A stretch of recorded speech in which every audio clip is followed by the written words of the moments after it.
Hey everybody, this is Rydo and we're back to the minigame podcast. We'll do some warm-up for about an hour and then we'll jump into the video game news.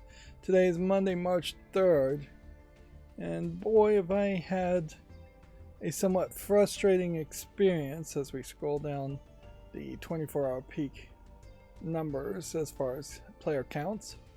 Monster Hunter Wilds still holding on to number 2, which in fairness, Monster Hunter Wilds is going to be a long enough game that I imagine it will hold the number 2 spot for at least 3 or 4 weeks, potentially a lot longer than that. So I needed to return some things, a couple of things I bought from Amazon and an AT&T router, which you can't return AT&T routers apparently to the AT&T store. Instead, you have to find a FedEx or UPS store to return it to, which just is downright insane, particularly since I've seen 2 AT&T stores right next to FedEx office stores. And finding a FedEx store in itself is kind of difficult because you have to actually type into Google Maps FedEx office. Otherwise, you might get something that is affiliated with FedEx but not an official store, which might be a problem. Or you might get a shipping depot or something that you just wouldn't be allowed to actually even walk into. So on Sunday, having put that off and just been too tired to get around to it for too long, I went down to Staples right about when I woke up, which, yeah, my insomnia and my sleep schedule is a big problem. I'm going to have another big problem on Saturday in that I really need to be up and awake at like 9 a.m. to do something I want to do, and it's likely not going to happen. I already missed a meetup for that same reason. These just like early morning to me, not really early. It's not 6 or 5 in the morning, but early morning. Honestly, I could probably make a meeting at 6 or 5 in the morning easier just by staying up all night than a 9 or 10 in the morning, because that's usually right about the time I'm going to sleep, if there is any consistency at all. Anyways, I went to Staples. I don't know if this is specific to this one Staples that I've been to twice as far as returning Amazon.com products, but twice now I've been there, and twice now they have fed me some line of what I suspect is total BS, that they are not accepting Amazon.com returns, which, yeah, that's literally the only thing that's going to get people to even walk into a Staples these days for the most part. And so I don't know if that is institutional and happens in multiple places, or if it is just that one location. But regardless, I am never going to try and return things to Staples there. And there is a FedEx shipping point inside the Staples, but they just looked at the AT&T router and said, we have no idea what to do with this, we can't help you. So real disappointing. So then I had to drive about twice as far to a Kohl's to return things, cancel the return that had been scheduled to be dropped off at Staples for Amazon, and reset it to Kohl's, which in that process I had taken so long, one of the products that I was trying to return that is actually defective, and I can't imagine I'm ever going to actually be able to do anything with it now, because I couldn't return it because it was the last day to return it. And in that process I also was trying to find a FedEx office, and it was past 5 o'clock, and things on Sunday in my area at least close at 5 o'clock on Sundays, which, boy, do I wish everything would stay up to much more reasonable hours.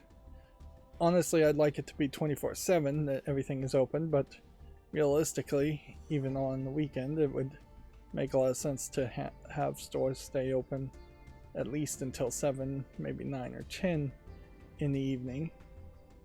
That did get me thinking that it might be a cool idea if some cities offered better tax rebates to stores based on how many hours a week they are open and what hours a week they are open. Generally, those cities want everything to be closed after a certain point in the night because the probably made up, possibly flawed data that police stations like to spout is that past a certain point, crime increases.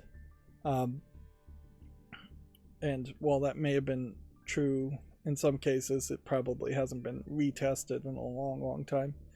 Inherently, police like the idea of crackdowns in general and curfews in general, and they are trying to softly enforce a curfew on even adults by heavily encouraging cities to not keep things open past a certain point.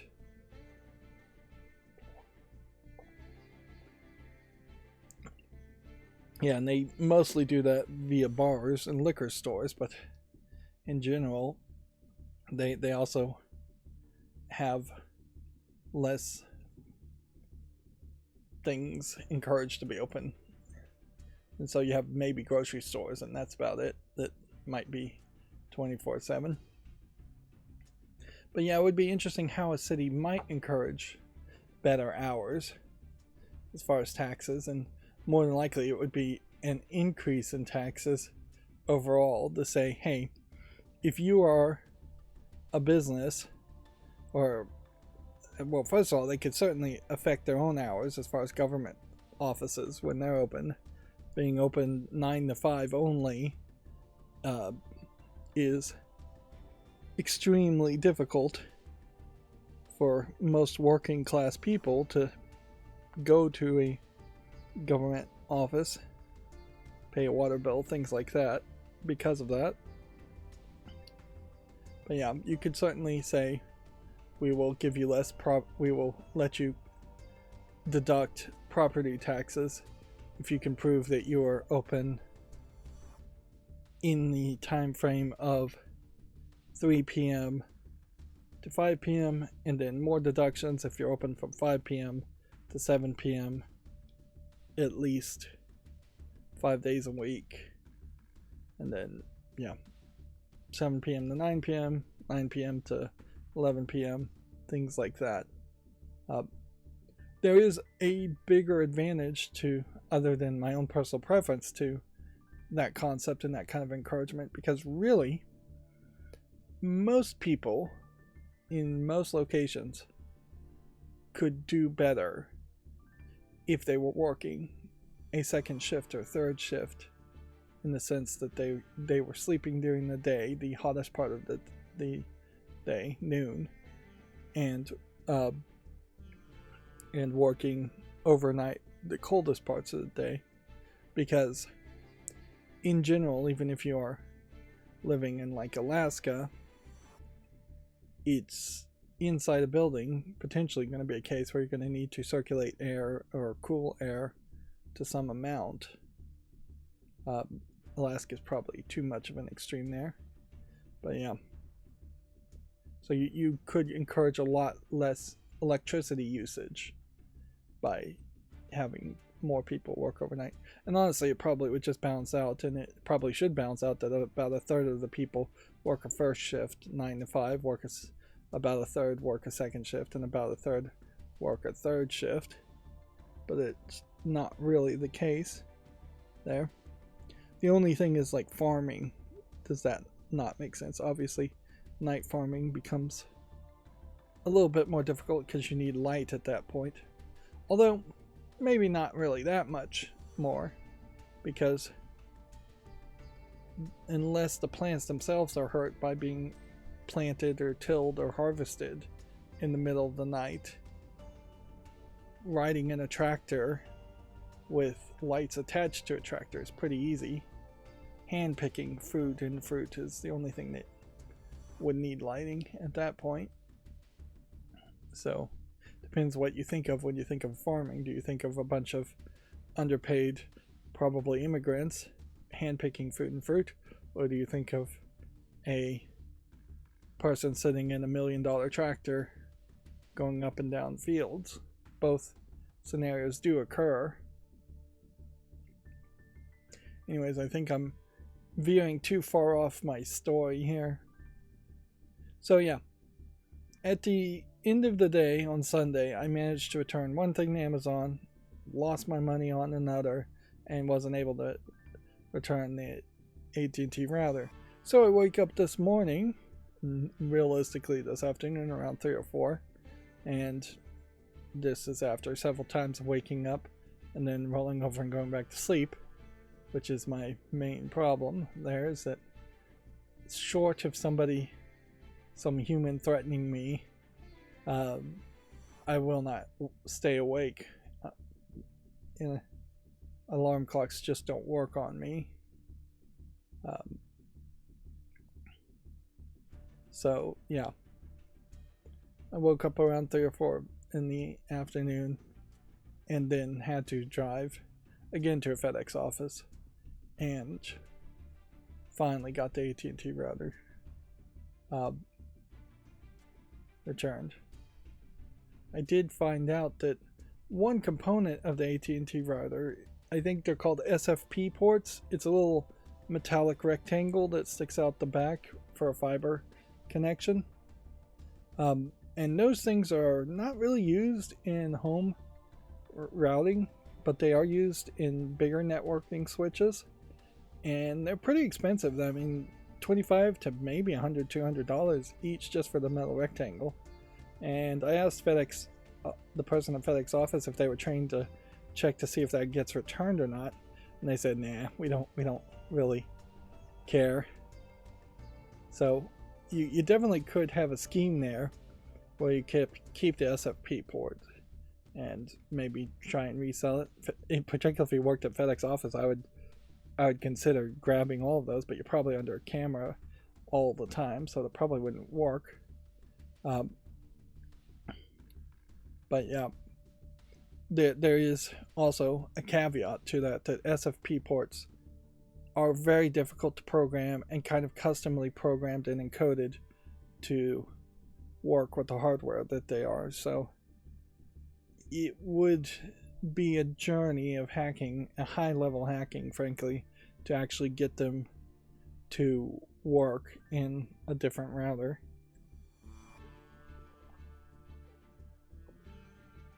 And also I would say that the fiber that is coming from AT&T home fiber runs is probably a pretty cheap fiber, and that connection there is probably not going to be much better.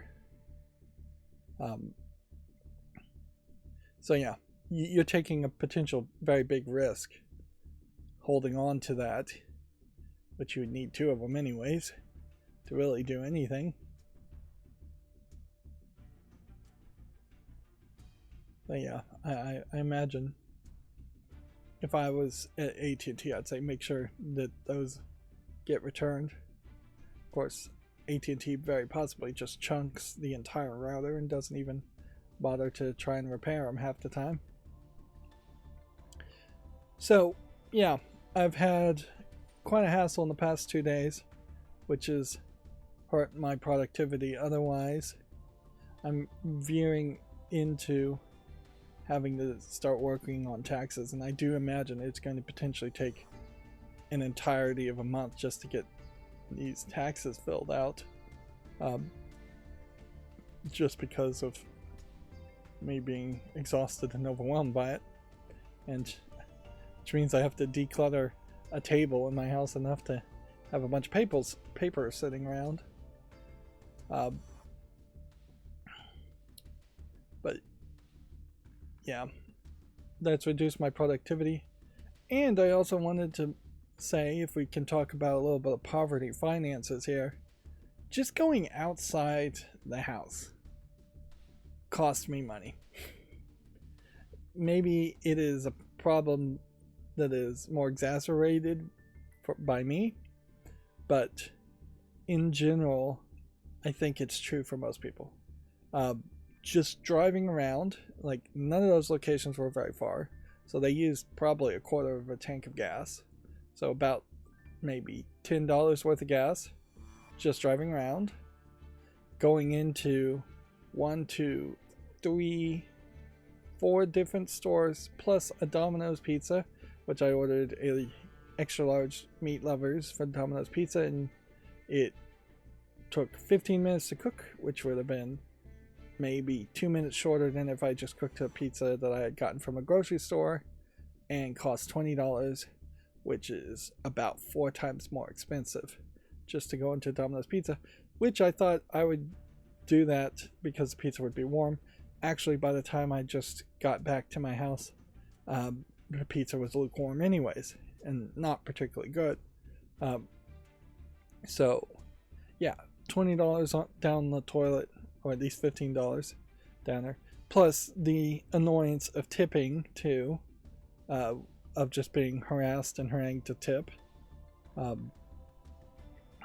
bumping up the price of the pizza too.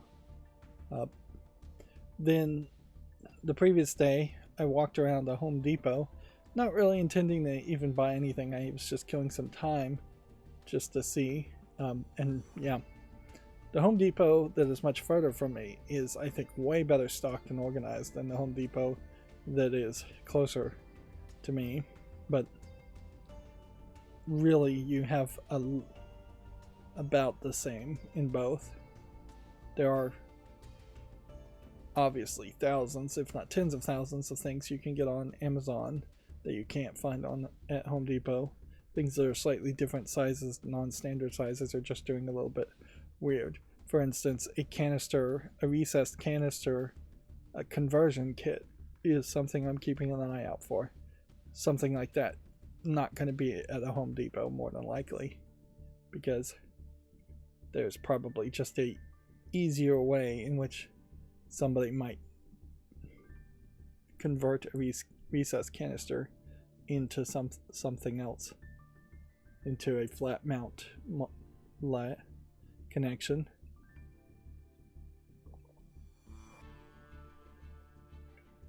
Easier way.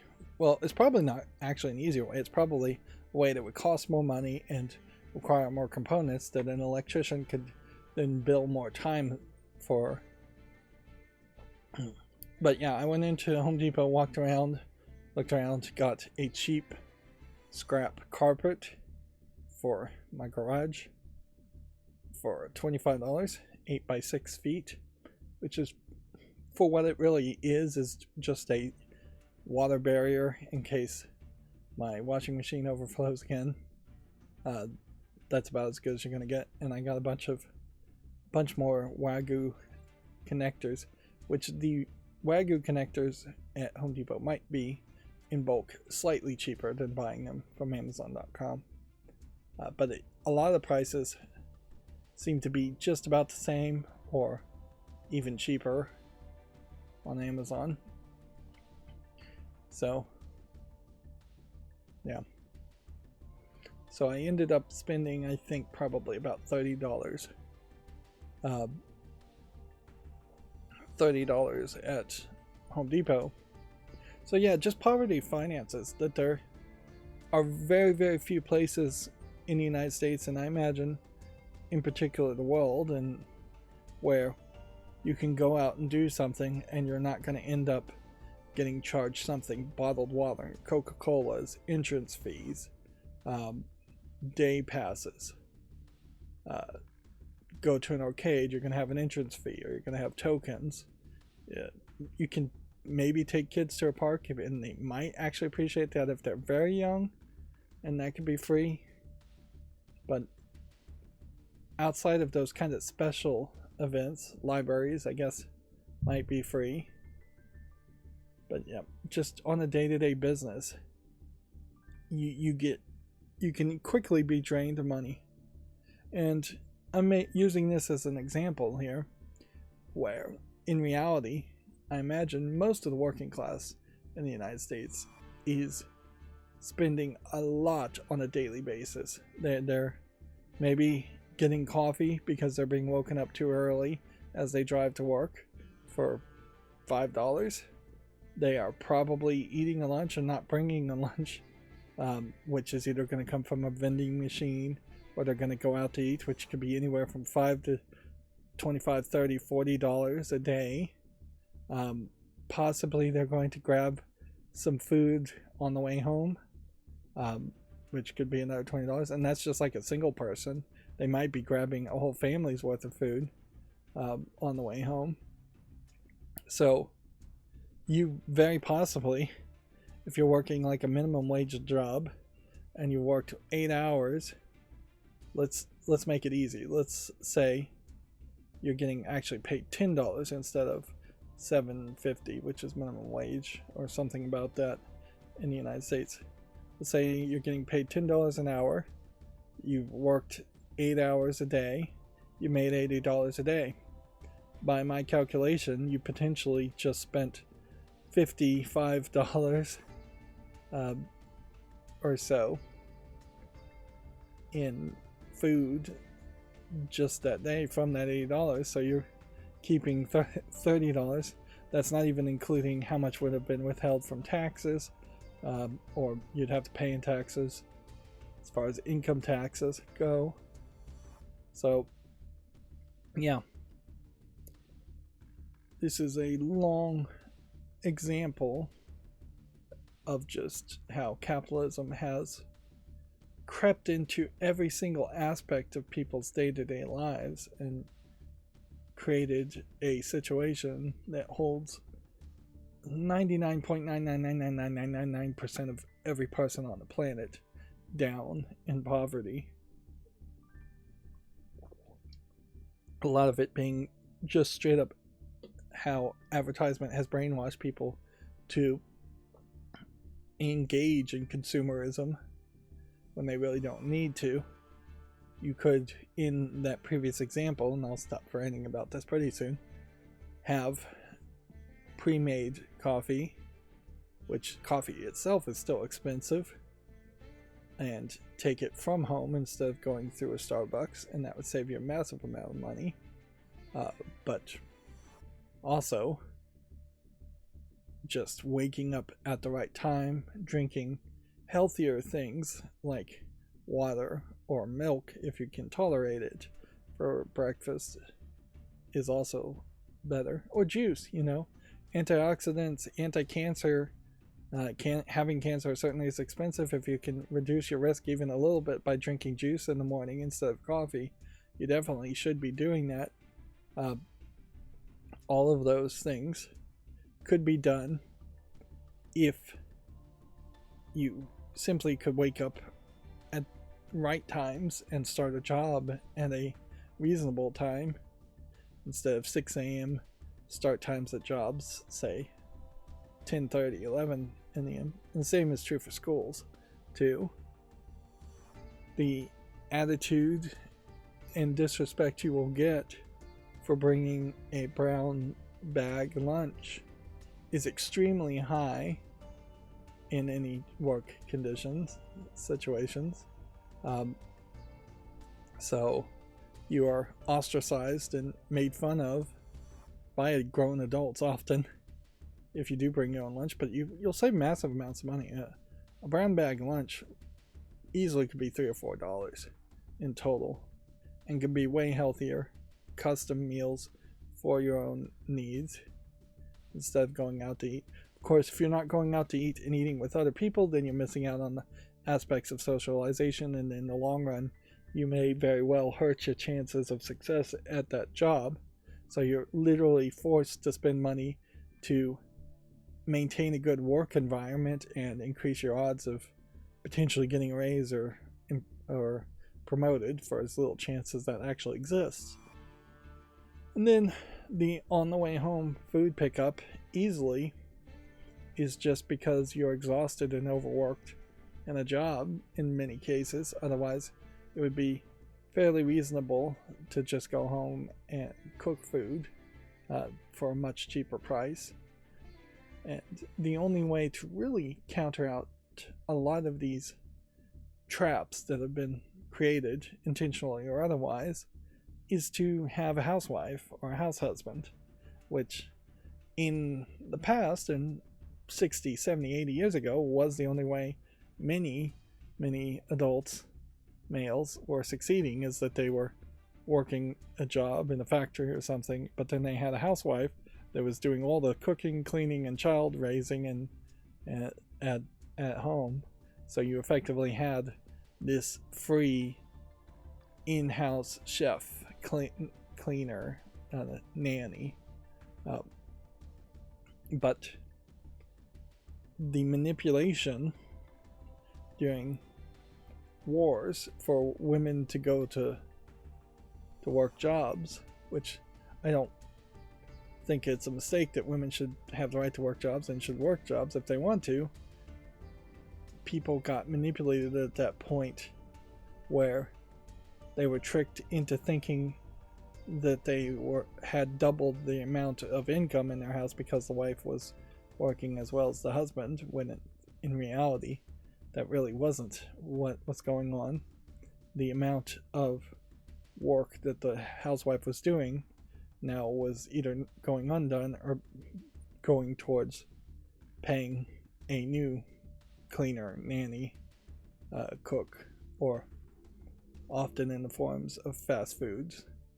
Which, yeah, if you go to a McDonald's, you don't have to do as much cleaning either, because you're leaving all the trash at McDonald's.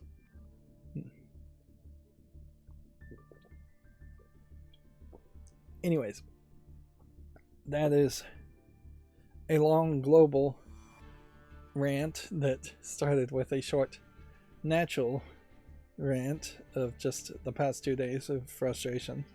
But yeah, it certainly frustrated me. I did manage to make some progress, though. I'm still playing Borderlands, the pre-sequel. The DLC is slightly better than the main game, but really can't be good enough to change my opinions on the game overall, as far as I just don't think it is worth playing. In fact, it really just changes how the story is experienced for Borderlands 1 and 2 and makes Borderlands 1 and 2 worse in the long run. And yeah, so it is almost certainly recommended to skip, and I doubt we'll ever see a remaster of it. I also made a first pass effort, and I've done this with now 2 projects and then not gone back and worked on them, on an idea board. So I will show this off in general. Again, when all you have is a hammer, everything looks like a nail. When all I have as far as online collaborative software is either Google Docs, Google Slides, or Google Sheets, I end up always using Google Sheets, which in the case of an idea board is not a terrible thought. Board is perhaps the wrong phrase, but the idea here is if you're any kind of person who's creative and does anything, an idea board makes a lot of sense, but in particular content creators. So the idea is you have a concept, square, and a lot of these should probably be a lot bigger, where you would just type in the general concept. This is basically a name, but don't get too bogged down on the concept of naming something that may never ever get finished. There's also a little checkbox that auto checks that I did a little bit of fancy code here. So when you come down to the resolution pull down, you can say this concept was completed, it evolved into something else, I'm researching it, or it was just total canceled. Or you can add in some more options. And yeah, I'm going to actually change that around as far as how you add in more options later. So as soon as you click one of these, it will automatically put a check here. Now, in general, let's see, let's just go ahead and close that. In general, though, this is not a sheet that's particularly using the sheet's functionality very well, because there's almost no numbers that are going to show up in this to make a table or a chart or anything like that. But it is a nice little table that you could otherwise have done in Google Docs or Word, but then you would have less interactivity.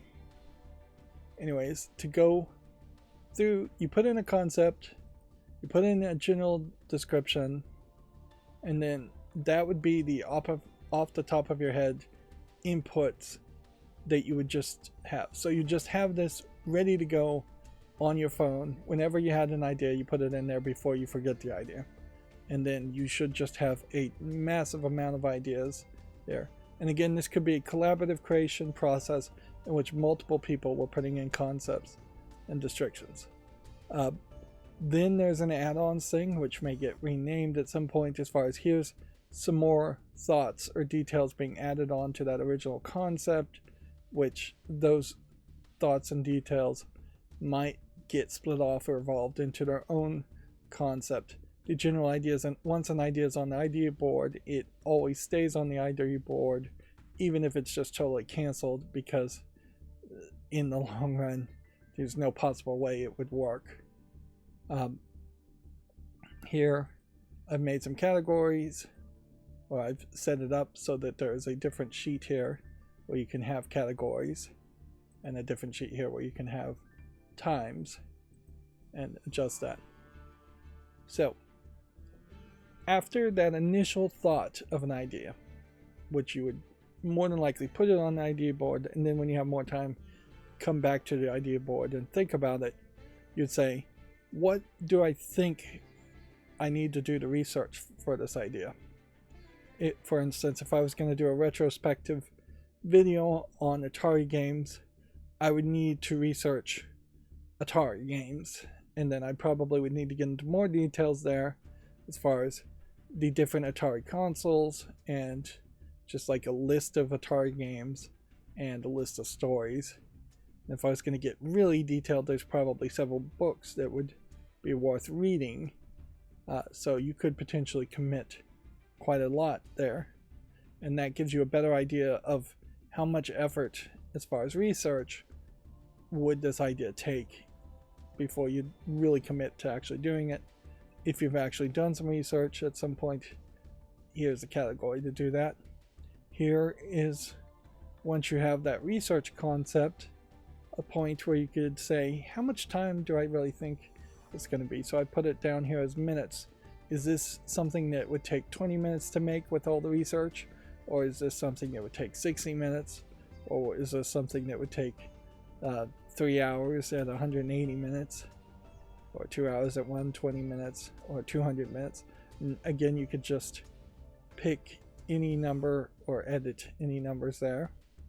And then, much like my rant before, what is your estimated cost here? Because there's likely in a lot of projects going to be a cost in actual dollars. And so that again would help you evaluate, is this an idea that you really want to commit to and do, or is this an idea that you want to just leave on the back burner, maybe for a future date? And ideally, your idea board would just grow and grow with hundreds of ideas. You ideally would like about 100 ideas on an idea board, particularly for like a YouTube channel or a podcast or something like that. It's just like, here's things we can always go to, and if we start to run out of ideas, we can pick some of the lower quality or ones that take more research or ones that cost more money. It lets you reevaluate this, and obviously these are all in very generic terms too. Here is a date field that ensures you actually type in a date instead of just a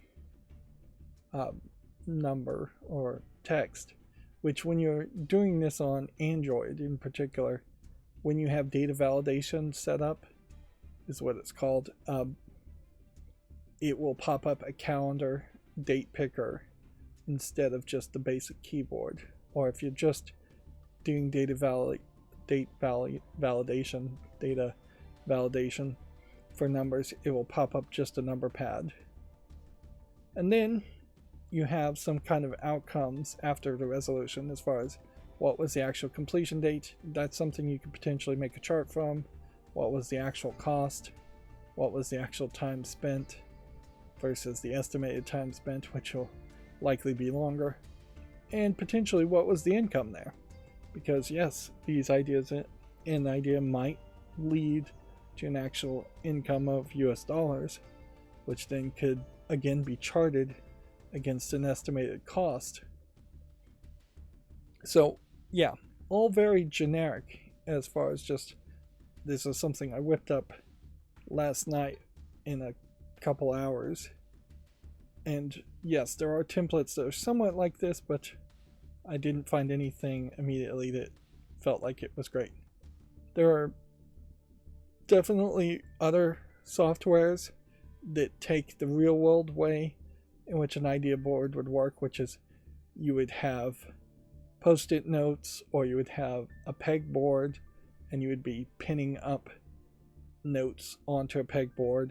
You might even turn it into a brain graph in which you're connecting string to different pins on a pegboard, like you see in some of those serial killer movies where they're trying to hunt down the serial killer, or conspiracy movies where they're trying to hunt down the conspiracy. So yeah, there are some softwares where you put things on notes and you drag notes all over the place. You can't really do that in Google Sheets, and in general that would just make things less organized. So I think this is the better one, particularly since Google Sheets has the collaborative aspect to it, where you can share the sheet with multiple people, and it's saved in the cloud, so that has some advantage too. If I give it some more thought, I could think that there might be some more columns as far as a generic idea board template, but at the moment I don't think there are. So in general, since this column would be text without any real restrictions, same for this one, this one, this one, and this one, you can only really make a chart based off data from the category, estimated time, estimated cost, deadline, resolution, completion date, actual cost, time spent, and income. So those are all your possible data points to make several charts, but probably not one chart for each of those columns. You could also potentially make a pivot table here, so you could search by certain elements, so that you could say, give me all the ideas that have an estimated time of 20 minutes because I only have 20 minutes to work on an idea, or give me all the ideas that have an estimated cost of less than $10 because I only have $10. Give me all the ideas based on deadlines because I want to see ones that are close to being expired. Deadline in general would be used sparingly. For instance, if I was, as a YouTuber, going to make a Christmas episode, my deadline there is December 25th. Inherently, if I want to make a Christmas 2025 episode, my deadline would be December 25th, 2025. But if it was just a generic evergreen Christmas episode, you could make one for the next year. So yeah, pivot tables may be set up so you can sort through these different columns pretty easily, but it's not likely going to be much of a template otherwise. And overall, as we scroll down this day in gaming history, that is another little template for what I'm thinking I'm gonna end up having, just a collection of, here's some ideas for content creators, here's some suggestions. Slowly, extremely slowly, I think I'm going to end up building close to a masterclass on being a content creator, except for the fact that I have to admit I'm not qualified to be running a masterclass in content creator. I can share a lot of information, certainly, but I have to also admit that Princess Maker 5, I think, may have been the last numbered Princess Maker before they started releasing a bunch of remakes. Yeah, my channel's not successful enough for me to really claim any authority there. But I do hear things and have really no outlet to share them from, as far as just sharing what I do know. I heard about a new service where you can make an account and then people can record their voice and send in questions to podcasts. And so, yeah, that's an interesting idea. Inherently, it is also nice that you don't have to have an account if you just want to send in a question. You're just clicking on a link. It, I think, automatically for free AI transcripts, or really it's just speech to text, the questions. So you get like an email of what it thinks the audio is, and it also breaks apart the live concept, which, let's face it, for small content creators, a live stream is pretty useless, because extremely rarely do you have somebody online live asking questions of any real importance. It is kind of crazy that isn't built in by default by YouTube, where you could click in the comments field and then there would just be a little microphone, and then putting in the microphone you would submit the comments to the person who made the video. Although inherently you would also have to take up more of YouTube's hard drive space, and you would have to hold everything for review, because the last thing they would want is for people to put ads or spam in audio format that YouTube would then even be worse at catching, which the spam is still massively a problem on YouTube, as far as I hear. So yeah, but yeah, it's a cute little thing that it is worth mentioning, though, that while the service is free for audio, it costs money for the content creator if you wish to receive text. And by text, I'm kind of assuming text messages. And yeah, I don't think you can just call a phone number to leave the questions, which might be something that feels a little bit more normalized for older people. It's probably not going to feel particularly normal for younger people, though. So yeah, I'm not 100% sure if when they say text they mean typing into a form box on a web page, or if they mean SMS or RCS messaging from a cell phone. But yeah, it seems like it's a fairly new service, and I'm not really sure how they plan on monetizing for the most part. If they got big and successful, I wouldn't be surprised if it is a case where people hear ads or see ads on the website. But it also might be a case that they're just trying to grow a user base first and then get sold out to somebody else, at which point the service might get shut down or changed completely.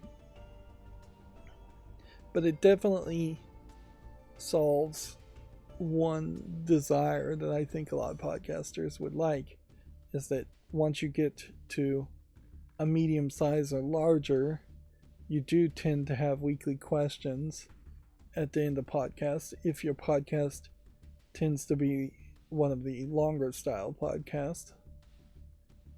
Although it is also worth pointing out that some of those call-in radio shows that were on radio in the past, and some podcasts and magazines that would have questions were actually made up questions, and that it was just people working on staff writing questions to make it seem like there was more engagement than there really was, to approach a topic in a different way instead of just bringing it up in general, possibly to even say something that they didn't want to go on the record as saying. In a lot of ways, you can use a question and make up a question, certainly to get a general vibe of what you feel people are asking without having an actual individual person asking you a question. So, if you're not doing that level of cheating, which maybe you should, then you may find that a medium-sized podcast just does not get very many questions at all. And clearly it is an effort to increase engagement. Yeah. But yeah, it can also make things a little bit more interesting. Also, though, worth pointing out that the smaller content creators with a podcast are not going to get anywhere with that. It's just not going to happen. You might get very lucky and have one or two super fans on a small podcast that would want to submit questions, but then very quickly they are just going to be the only one doing it, and it's going to be kind of repetitive and obvious. Yeah. And in many cases, there's kinds of super fans that were super fans of like radio stations would submit questions like on a weekly basis, maybe a daily basis, to the point where they were told they can only call in once a day, once a week. But some of them at some point are just straight up told, get in here and be on the radio show and somehow become connected with it. But that would particularly have been in a case where radio shows would have not been paying anybody.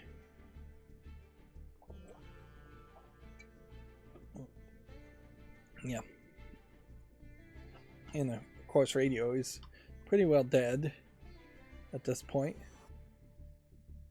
Okay, I made Google Sheets smaller to make the text bigger to read. I put it to 100%, but this chart itself is also from Google Sheets, so when it's at 100%, it is way over here, which I probably should try and adjust that. My chart here still likely to have no changes to it at all, so we'll move from that quickly. Meanwhile, Monster Hunter Wilds, most played demos of the next fest we can look at. My secondary monitor over here is flickering black. I don't know what's going on, but it doesn't feel like a good thing is happening there. And Steam has a Visual Novel Fest, which I question why it even bothers to do that. Noticeably, it knows how it's more interested right now in Monster Hunter Wilds being promoted than their own Visual Novel Fest. They did announce that they were going to change, I believe, this. But maybe it was this. One of these two things they were going to expand, so you see a few more games. Which, yeah. There definitely is room for that to happen. Apparently there's a Women's Day sale, games by women-led studios, as a midweek sale that ends on the 8th. It is kind of funny how you have an inconsistency. You have 5 category pips here, you have 6 category pips here. It's interesting how the yellow here and the yellow here sandwich that visual feeling. Have way more game community recommendations. Yep. And over the weekend, I don't think too much has changed. These look like the exact same games, but we can look at Avowed and see how that is being reviewed.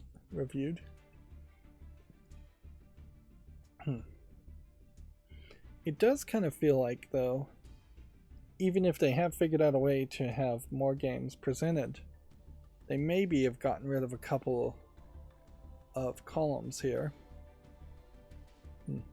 I heard that VR games have sell shaders compilation, and I never even considered that that was a possibility, that you would be loading into a VR game and have to sit there for several minutes as the shaders are compiling. It doesn't make a lot of sense to me because there are so few different types of hardware for VR. You would think that those shaders would already be pre-compiled for the 5 or 6 different types of equipment, which for Steam it's like the Valve Index and I think a Quest is just about the only ones you could actually even use. And then also, I heard that if you take the headset off, it will go to sleep for at least one of the VR headsets. So you have to sit there or stand there doing nothing while shader compilation happens. And that sounds like a pretty terrible event if that were to happen. Yeah, that would be very off-putting for me if VR itself wasn't already very off-putting. To have to stand around looking at potentially a mostly black screen while shader compilation is happening. Let's see. So Avowed, 77% positive. So it doesn't seem like it's doing terrible, but also not doing amazingly great. I heard someone describe this as this is the first game that was actually developed with funding from Microsoft since Obsidian was acquired by Microsoft. So this is, I guess, the debut example potentially of what does Microsoft money really do for you. Which, yeah, money is a lot of things, but money isn't everything, I'm sure. There is something definitely weird about the Avowed visuals and aspects, though, that I think some player base is just going to find off-putting. But when I actually see a screenshot like this looks pretty okay as a game. Although, it doesn't look like it's much different from even Borderlands pre-sequel. Really, just skills and attacks and things like that. But I do think there is more to it than that. I do think you end up doing a lot more RPG and talking with characters than you do in Borderlands. And it's interesting, I guess this falls under the category of fantasy, but it is also going in its own direction. So I wouldn't really describe this as Tolkien-esque fantasy. Oh, I should warn, there's a really tiny chance I may get a phone call in the middle of this stream that I might have to take. Let's see, the Women's Day sale, which I guess Women's Day is February 28th. But I'm not 100% sure I believe that. So, the idea of a woman-led studio is something I've seen promoted before, and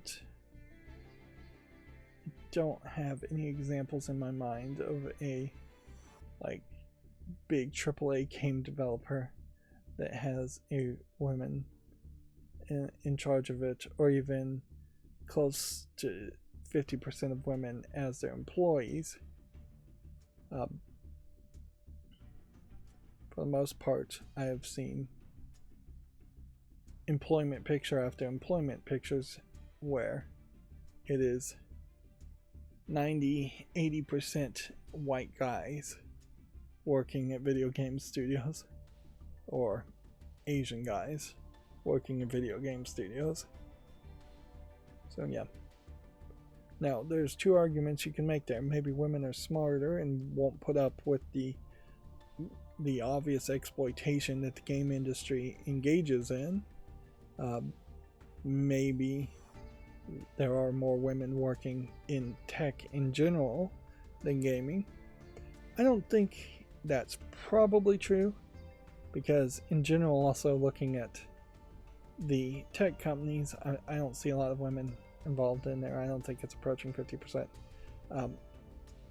A big part of that, I think you can blame to schools, and perhaps it really is just a case that sciences and computer sciences in particular need to be taught in segregated classes, with girls in one class, boys in another class, because yeah, maybe it really just comes down to it. That's not something you want in the real world, but when you're talking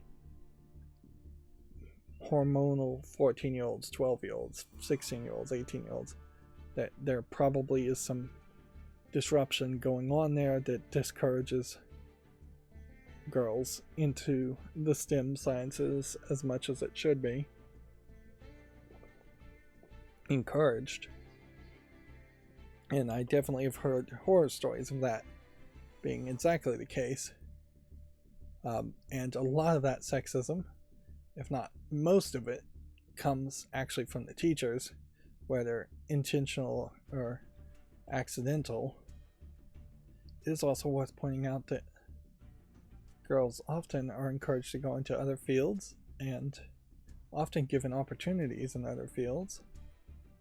And it may come down just to some brain chemistry issues too, in that just an average, the way computer programming software is designed and the way computer languages are designed, or designed by men for men, and make less sense, which really shouldn't be the case, because generally speaking, I've always heard that women have better linguistic skills and verbal communication skills than men do, so a computer language potentially should fall in that same category. So yeah, there's a mountain of classic excuses as to why, unfortunately, there's not a lot of solutions as to how to fix it. And it definitely does feel like it happens pretty early. I can speak generally as far as I know some nephews of mine who have been heavily encouraged more into sports and took to sports way more than the niece, who was also encouraged to sports, but also very early on decided that she wanted to be a doctor. So yeah, there's easily at like 2-year-olds, 1-year-olds, some level of division there as far as what opportunities and what direction people want to go in. And in fairness, I probably was close to 8 years old when I decided I wanted to be a video game programmer, and stayed with that all the way into high school. So yeah,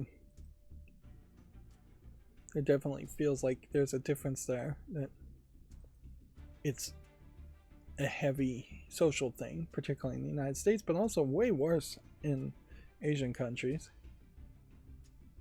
While we're looking at all these games, which this is a lot of games. A lot of them are coming soon, but a lot of them I just don't recognize.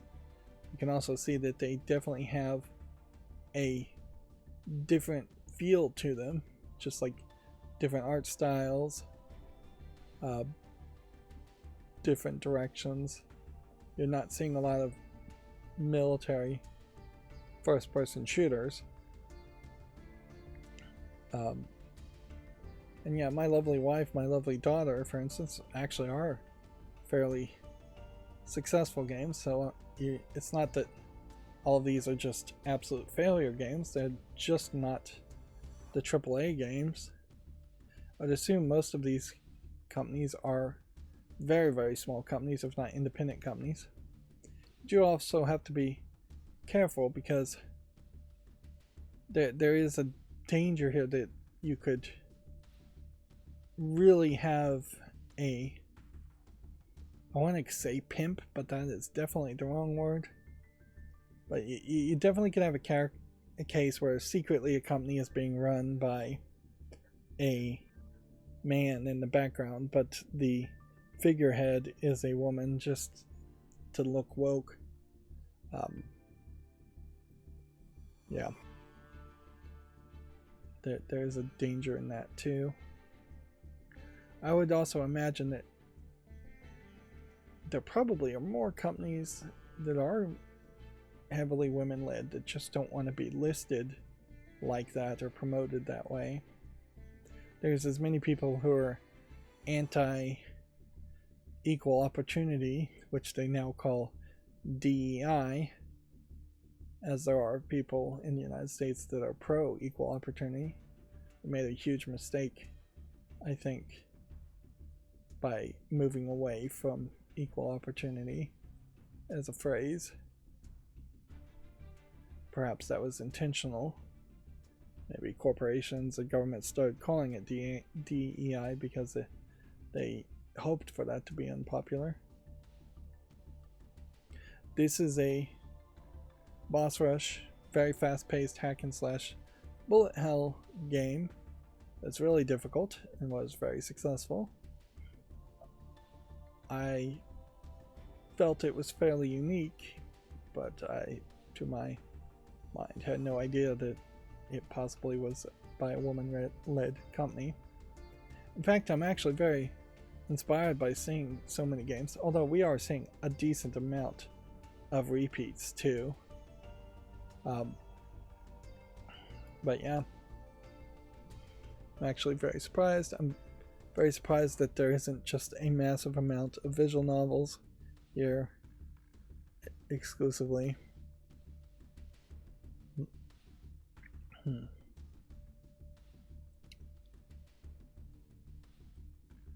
It's a shame that the only way you can support people, though, at least as Steam is concerned, is by buying games, particularly games you may not really want to play. Let's take a look at that. I'm always looking for a horse game. Let's look at that one too. But yeah, different perspectives on life, I think, very much are needed as far as game designs, and that's what it looks like we're getting here. Anything different at all is appreciated compared to the same old AAA, quadruple A games that are just trying to be GTA clones over and over again.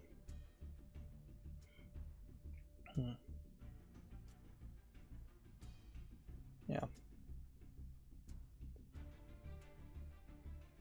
There is, I suppose, a split between who do you think, or who, in your opinion, should be in charge, generally speaking, men or women, versus who should be the person presenting the ideas. Because in reality, in game development, those are not always the same people, and very often not the same people. So I would kind of take a step back and say that I would prefer to see more women in writers' roles and creative director roles in game development than women being in charge. A major reason for that is because I immediately have to have some disdain for anybody who's in charge. I'm just anti-authoritarian to that level. And the boss of a company, the CEO of a company, tends to either be forced to do things I don't agree with, or loves to do things I don't agree with. So yeah, there is definitely an argument to be made that the promotion of women-led games is a unique phrase that probably should interpret more to women writers, women creative directors. If it is some weird biological or just educational failing that causes the actual programmers of games to be mostly male, well, then maybe we just have to have a queen bee type scenario where the creative directors and writers are women, or other people with other kinds of opinions, or have more diversity of thought in some way or other, who then are just giving standard game programming instructions to programmers who are mostly male, or mostly Asian male, mostly white males. Because games have become such big business, increasingly it is a case where a large number of people are not able to contribute as creatively as they probably should be allowed to, and it is just becoming more of a factory assembly line type career, depending on the office, certainly. But yeah, when you scroll down through the credits of a game, I imagine it really is just 4 or 5 people in those credits that contributed 95% of the concepts. And then you are just going to have a lot of programmers and 3D modelers who are given concept art and just then make 3D models based on the concept art, or programmers who are given generic instructions and convert those generic instructions into computer code. This was February. Is it in early access? No, so I can go ahead and put this on the wish list. Hello. It may not be a game I actually would play. I like the idea of a bar tycoon game, but they're vampires.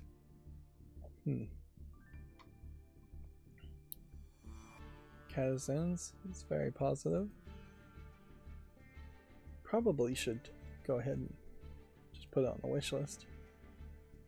There's another game that was on sale. This one's still early access that I saw on Slick Deals was free. It wasn't reviewed particularly good, but free is free, so yeah. I'm capturing a few games, it seems like at least a couple every month, to my Steam library, but I'm definitely not covering a single game per month at the moment, so the momentum is going in the wrong direction. So, Visual Novel Fest, first thing they promote is Fate Stay Night. I assume this might be the remaster, and I think we'll look over these fairly quickly. The sales are probably where you're best going to be suited, is to go ahead and just grab Steins Gate at 70% off, because potentially that's never going to be any cheaper. You have some free shop points. I assume these are just generic, made for this event, anime boy and anime girl. They are throwing in some horror ones too. but I shouldn't see any adult visual novels, which there's quite a lot of those, and simply because the settings on my account are told to hide those. Language, English is pretty good, high. None of these though feel like they are brand new visual novels. Well, this feels like this is pretty new, but a lot of what they're showing feel like they are kind of older ones. And there's perhaps a stretching in some definitions as far as whether it's a visual novel or not. I'm not sure what you really would even call a visual novel. Danganronpa 2 at 30% off is again a game that technically is part visual novel but also has other elements. So it is an interesting question as far as just how much does the game have to be visual novel to be considered a visual novel. And for Steam, I imagine it's just if it has a visual novel tag at all. And it's weird to have those two sales back to back. I definitely have a thought that, again, generally speaking, just really talking generally, that women tend to like to read more. It definitely feels like that is potentially the case. So I definitely do have a thought that visual novels should be sold and promoted way more to girl gamers in general. Of course, dating sims do also get to kind of a different direction than some visual novels, but not that many. The vast majority of visual novels are either going to have some romance aspect in it or going to have some horror aspect in it. Those are the two main categories and styles you're going to see. Any free-to-play visual novel, I assume it's going to be really short and or just the first chapter in a longer experience.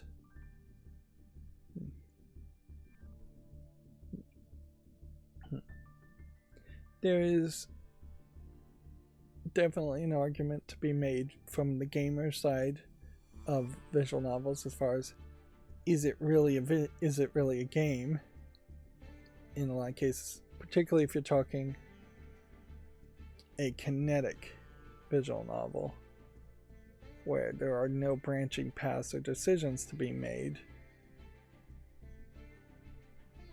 Here you have a LGBTQ section that they're promoting. But yeah, the kinetic visual novels where you're just clicking forward and forward and forward, those in particular are impossible to really show on YouTube without feeling at least like you're violating their copyright and making it less likely that somebody would buy the game. In particular, that being said, how do you put those kinds of reviews out there? Yeah, I don't know. I imagine there is probably some YouTubers that do just cover visual novels. They play them and then they put out 5-minute videos not showing any of the content. But yeah, if you're doing like long plays of visual novels, you are more than likely spoiling a significant amount of them. Yeah, I definitely assume these are just generic animation characters from, I suspect, the new animator that Valve has for this year as far as other fests and sales go. So there definitely seems to be some slight embracing in these sales of the anime style and anime style games, which is most visual novels. But it's also not like amazingly good quality animation that's happening here. The big one to ask about is potentially going to be a This is a rhythm game. Interesting. When did this come out? In 2022? The big question to ask. I don't like this style at all. It's even rated very well. I have a hard time really thinking I'm going to play this. There is a problem with the price of a lot of visual novels too, is that they often are at a premium because they're a niche game style. So yeah, this has gotten down as low as $3.99 and a 2-year low of $5.99. So now really wouldn't be the best time to buy this unless I just really wanted to play this game in the next 12 months, which I again don't know how much I'm gonna actually be able to accomplish in the next 20 months. This is in early access. I feel like the category of visual novel games probably should not be allowed to be in early access. That seems crazy.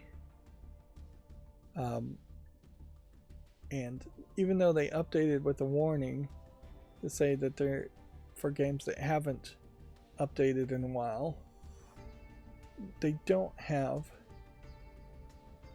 an actual date as far as the last update that is built into this early access warning for all games. The last update here, March 3rd, 2026, is actually SteamDB plugin, I believe, telling me when the last update to the page was, which could easily just be a change in price, not an actual update to the game. Yeah. Nope, they actually do say that there was a new update March 3rd.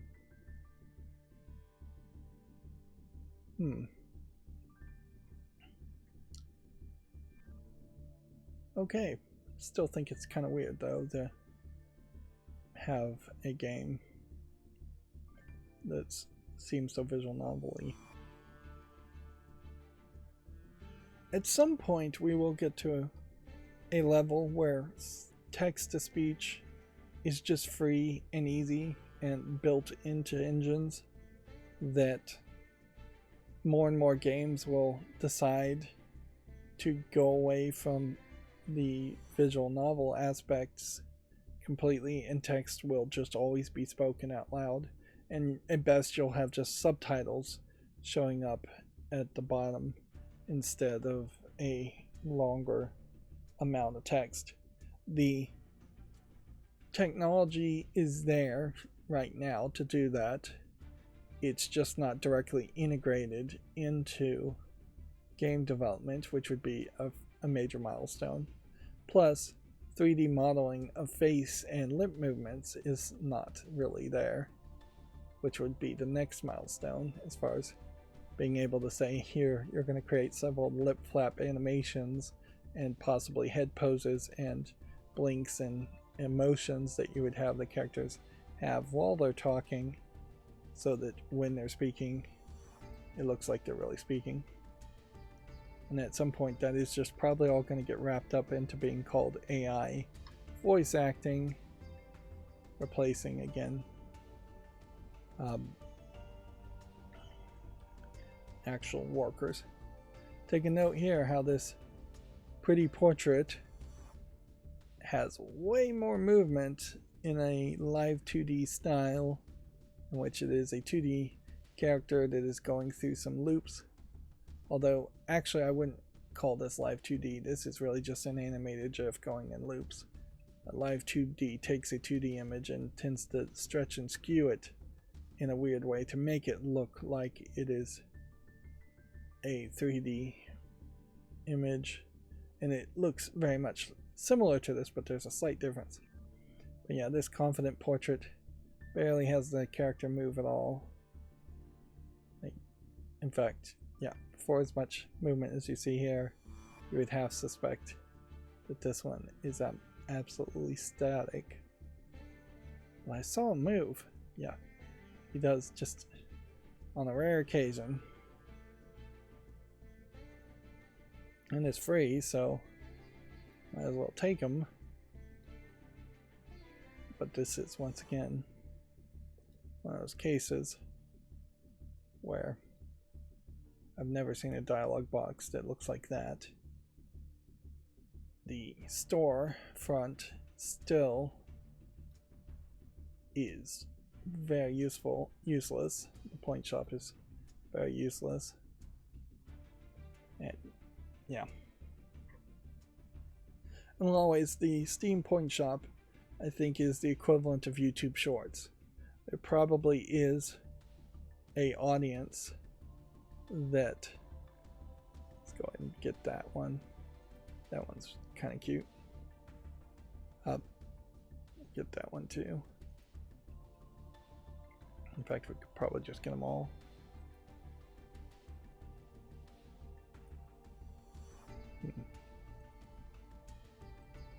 But yeah, the shop itself is just trying to make you forget about the store.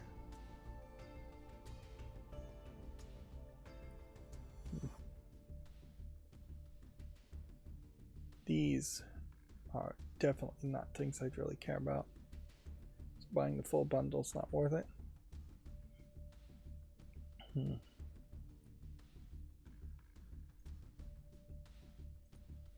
But yeah, the major point shop still not really offering anything amazing. There you have some of like Elden Ring loading screens for the Steam Deck. Yeah, and you can't use the point shop at all for purchasing games. You can't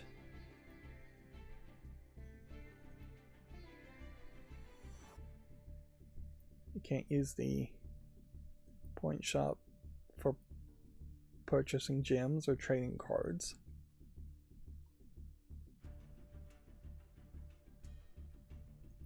You only get points by buying games, so it's a system where the money goes one way.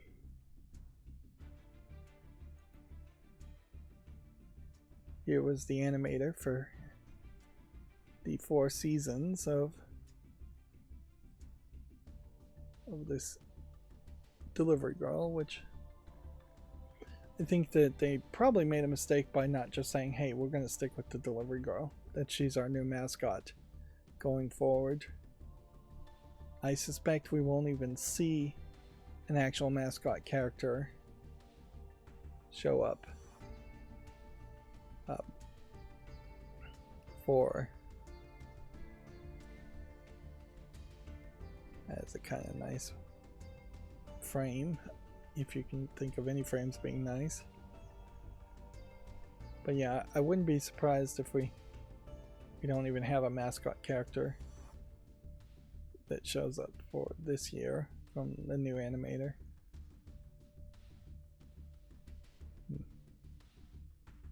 Just like most of these popular things are the same popular things that were here a year ago. Yeah, the vast majority of them are kind of ridiculous things and or anime girls. So yeah, it definitely does feel like people have a one-track mind. And then game-specific things like Borderlands pre-sequel here, even at 100 points, are not worth getting. So yeah, I definitely feel like the point shop is the equivalent of the Steins Gate had a record low of $5.99.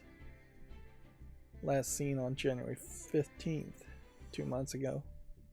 So it's not really the time to buy this either, unless you just absolutely want to buy it now. in the next couple months.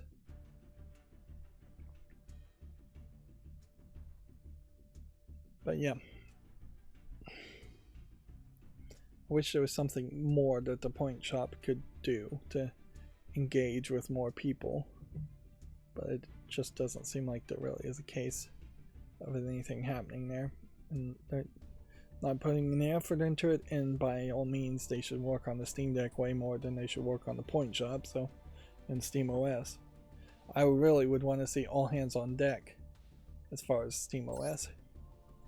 Alright, now unfortunately I'm gonna have to take a break here, so I'm gonna pause the recording and I'll be right back. Okay, I'm back. Sorry about that. I haven't mentioned it, but YouTube apparently announced some kind of like YouTube Premium Lite program. I haven't researched it any.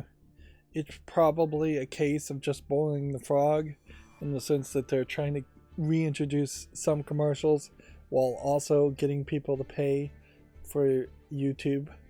But yeah, there is a changes and experiments that they're always doing.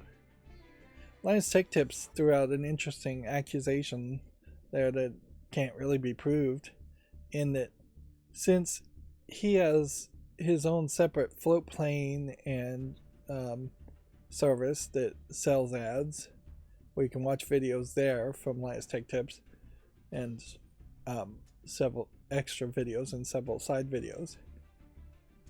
According to him, the ad revenue, the amount you get per ad being shown to people, is like way higher at Floatplane than it is in general at YouTube. And the people at YouTube have been told this, and about half of them go, well, your advertisers are just stupid for paying that much, which is like the absolute worst backwards response to say there.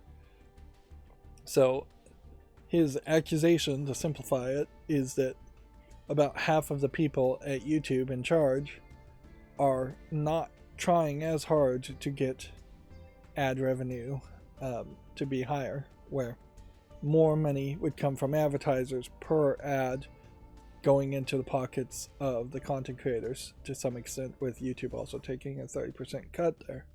It may very well be a case though where Floatplane's ad revenue is at a higher amount because he's just in general making less videos and buying less ads, so the marketplace itself may just be smaller. Once you get to the scale of YouTube may be just desperate to get any kind of ad revenue at all, and so they might be taking really, really cheap ads in a lot of cases. And yeah, I'm not sure what the truth there is or not, but certainly would be nice, instead of having ad-pocalypses, to have ad anti-apocalypses, where the amounts of you get per ad if you're a monetized content creator goes up instead of going down. That's not very video game related, but I figured I'd mention it. So yeah, they have the Next Fest, the 50 most played demos from the Next Fest.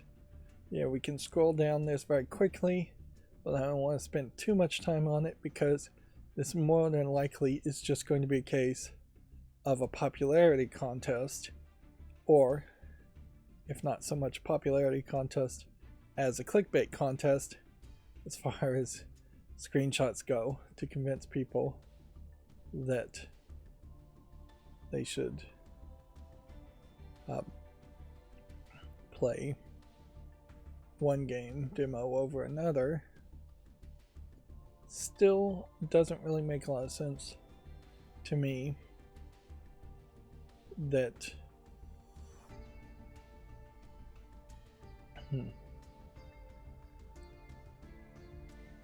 that you would spend a lot of time playing these demos when there's still plenty of other games that you could play in total instead of playing a demo. I just really don't think anybody is should be that desperate on Steam and PC gaming to need to play a new game.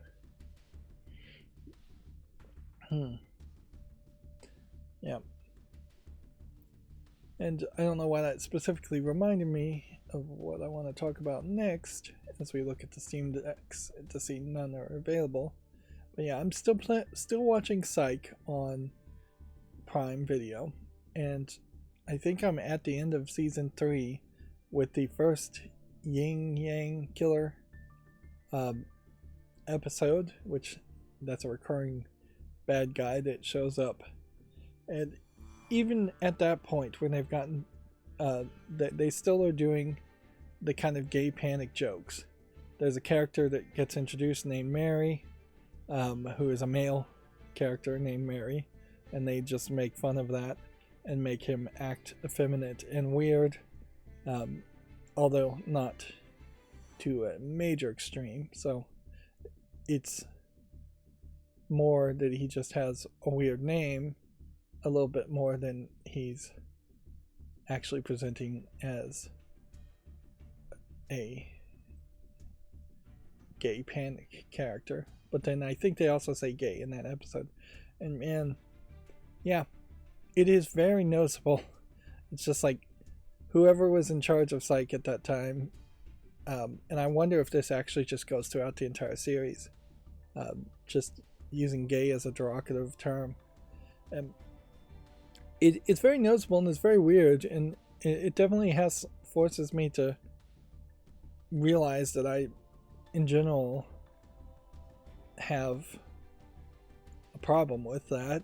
But then I also have almost the exact opposite complaint in Borderlands pre-sequel, because they changed the midget psychos, where they were called midgets, and I guess maybe midget was always a derogatory term, but I was certainly not aware of that, and I did not feel like it was really a derogatory term any more than psycho is. And I guess psycho, even at this point, might be considered a derogatory term for the Borderlands series. But yeah, in Borderlands 1 you were fighting midget psychos, and they were labeled as midget psychos, and there was no real joke made around that other than they were just called midgets in the labeling above their head. And they changed that in Borderlands pre-sequel to call them mini psychos, which I'm not sure mini is much better of a term to use. And it just feels weird that the bro humor, the college bro, frat boy humor in Borderlands has gotten watered down, and Borderlands, to some small extent, for lack of a better term, became woke, particularly in a video game form where policing words is not going to change anything, and you're not really hurting the feelings of any real person by calling a video game character a midget.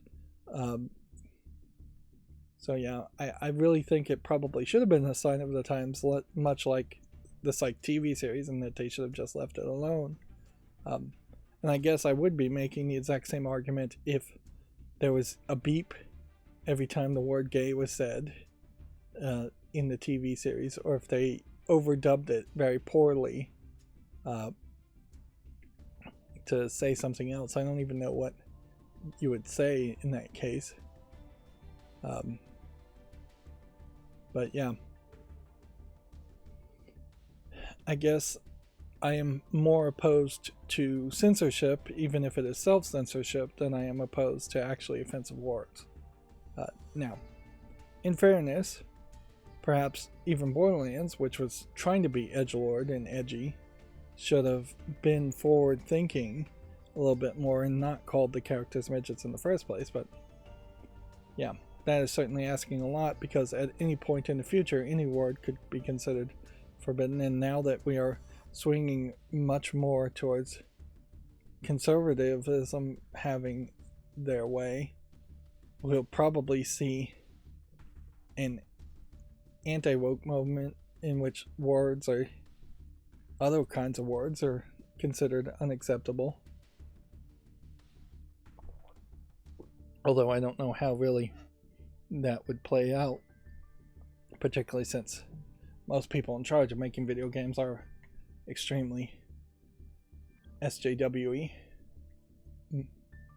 Although we also have seen plenty of companies all of a sudden make a major shift in the way they act recently.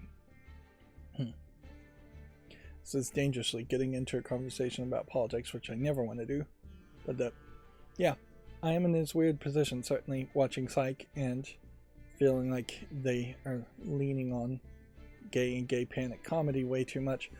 In part because it's also not very funny. It's just not really doing it well. I could see one good episode where, like, Sean from Psych has a friend come back from college or something that feels like he's gay or turns out to be flamboyantly cross-dresser style gay, which being a cross-dresser doesn't make you gay inherently, but yeah. One episode around that, and if that was the full comedic bit to it, it would probably land a lot better. If you are going to just do the rules of threes and really try to make it funny.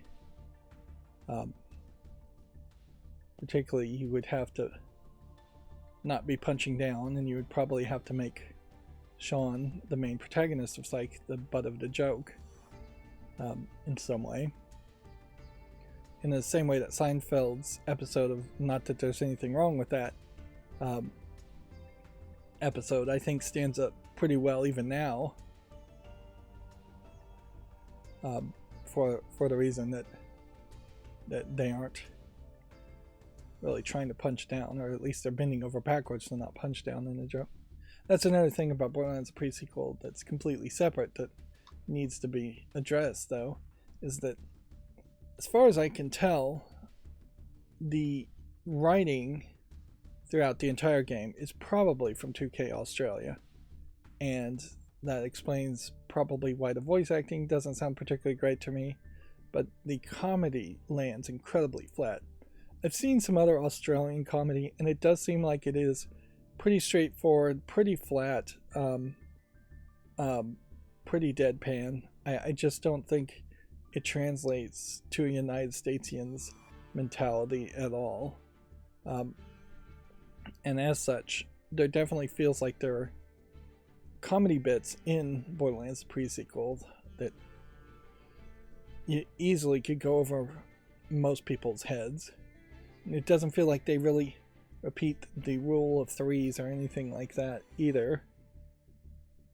Yeah, I'm trying to think if I've even seen an Australian stand-up comic at all. Yeah, I'm not sure I've seen a single one. The most comedic person I've seen who's Australian is a musician, piano player guy who has comedic songs. But yeah, I just don't think Australian comedy is something that translates to the world, and it definitely doesn't make a lot of sense for Australian comedy to be written and produced for Borderlands pre-sequel, since that game was supposed to be targeting the entire world. And yes, that does create an unfair situation in which most video games and most content is trying to be very Hollywood-like and have Hollywood American style comedy, but in fairness, most countries are used to seeing that kind of comedy created. Alright, well, that's enough rambling on those aspects. And I really hate that I keep coming back to those aspects, but they are what are striking me the most. I'm also watching Shorzy, newest episode of Shorzy's newest season of Shorzy. It's a very dirty show about a hockey player, although in this season he's no longer a hockey player, so he's having a hard time figuring out where he's even going to fit in the show. It's, I think, a pretty great show, although it has some weirdness in how it films. It definitely feels like there are just some segments that get filmed separately from other segments, and the way it's shot seems to be a little weird. But yeah, they're going in a weird direction with this season of Shorzy, in that they are focusing less on the hockey aspects because it's the off season, and they're really only showing 4 of the main actor hockey players, and so it seems like a significant number of background actors are just not getting work this season. So yeah, Shorzy by the 4th season really not about hockey. I'm not sure it ever really was, but also definitely not about video games. So let's go through the Video Games Chronicle news. Increasingly, my macro is not working, and a big part of that is because the anti-bot software is catching it and stopping it. Let's see. Apparently, Call of Duty could still come to the PS4 and Xbox One this year. So, last gen. Yeah. That's believable to a certain extent. There's probably still a big audience of people that just have PS4s and Xbox Ones. It's not like there's been a point since the PS4 and Xbox One has come out, or more accurately, there hasn't really been a point since the PS5 and the Xbox Series have come out where finances have been great for everybody and you would easily upgrade. Yeah. So, yeah, the last 5 years have been pretty financially rough for most people, and I'll leave it at that. Those games, Call of Duty, a big game where it would justify making last-gen ports. Capcom has rushed to fix game-breaking Monster Hunter Wilds bug blocking story progress. Watch out for this mission-breaking bug.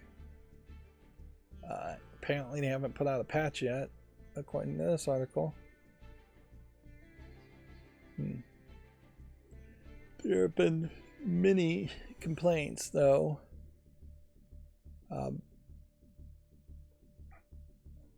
around the bugginess of Monster Hunter Wilds, and there's less of a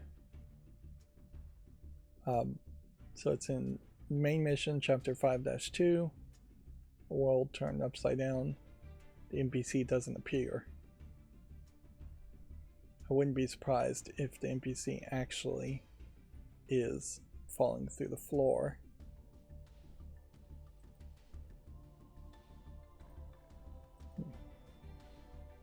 Let's see.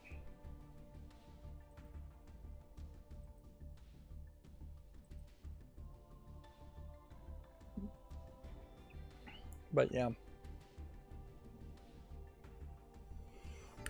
I just don't think Capcom has enough of an excuse for as buggy as Monster Hunter Wilds is. The best thing I could guess is that while there may be motivation within Capcom to start releasing everything on PC, and in general there's a growing motivation within Japanese companies to make games on PC first,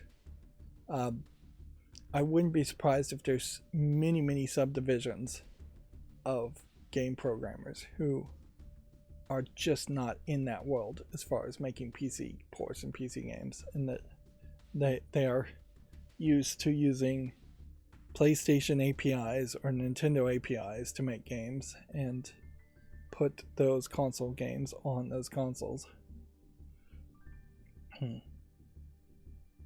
Yeah. And it is a big transition, certainly.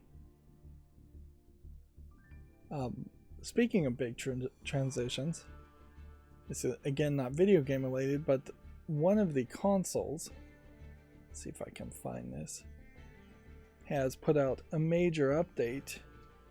I think it's called Fish, spelled P-I-S-H.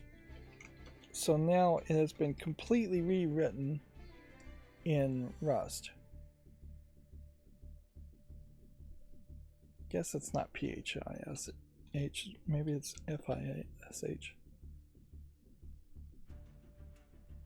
It is taking me to the game Rust. Instead, there we go.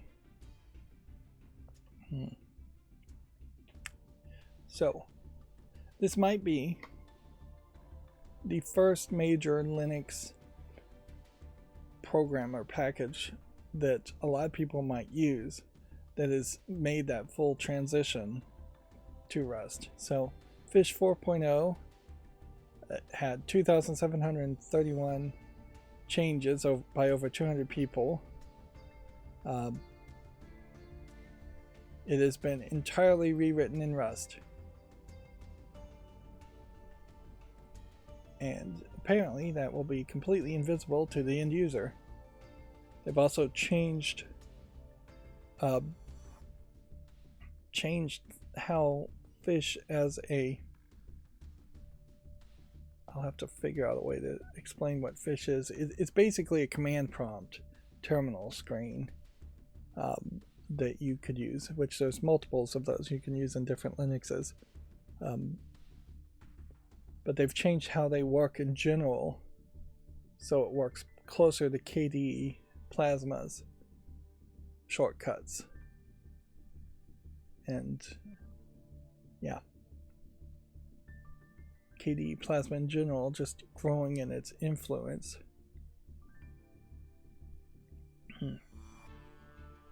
It's also surprising here that they have improved key chord support, which key chords means you're pressing several keys at the same time, and with the exception of modifier keys like Control Alt Shift Windows or whatever it is now, system is what they call it in Linux. Those are the only ones that typically do have chorded functionality in the regular keyboard. Now, if you have like a stenography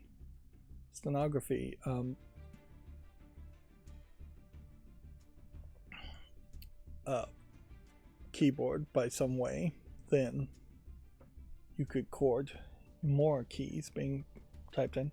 But honestly, if you were going to have a stenography keyboard for a computer, it very likely may still act exactly like a regular keyboard, and all of the chorded functionality may be programmed directly into the keyboard.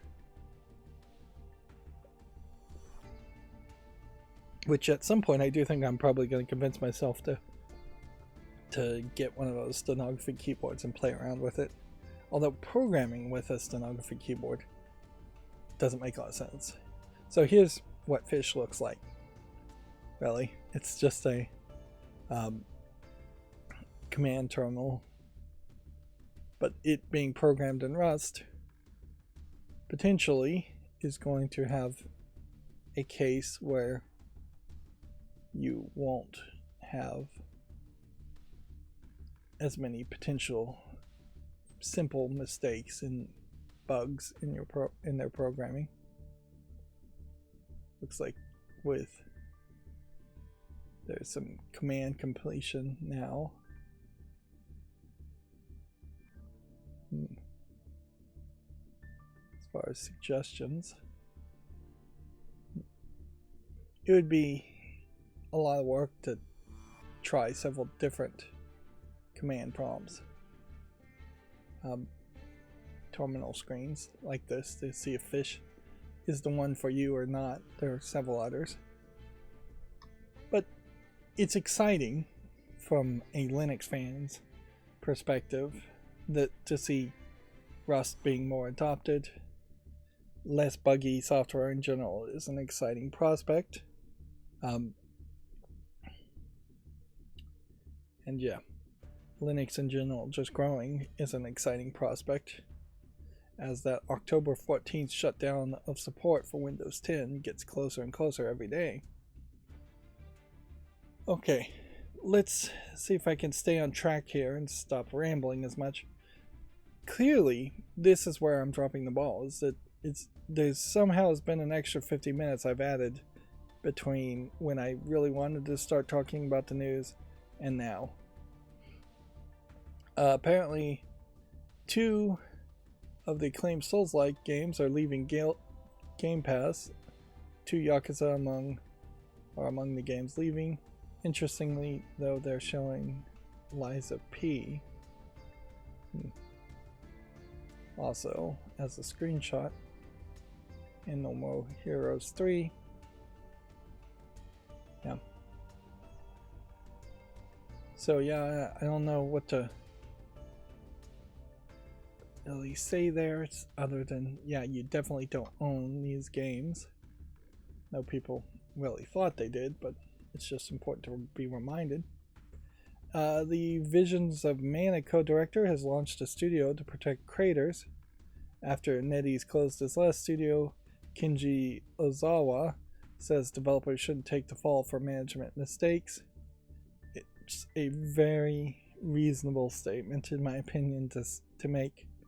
That being said, it is a very ambitious goal to have too, because his new studio, unless it somehow manages to be funded, but very much overfunded, just millions and millions of extra dollars in the bank, will likely not survive 2 or 3 failures in a row, at which point the creators will still be punished for management mistakes in that case.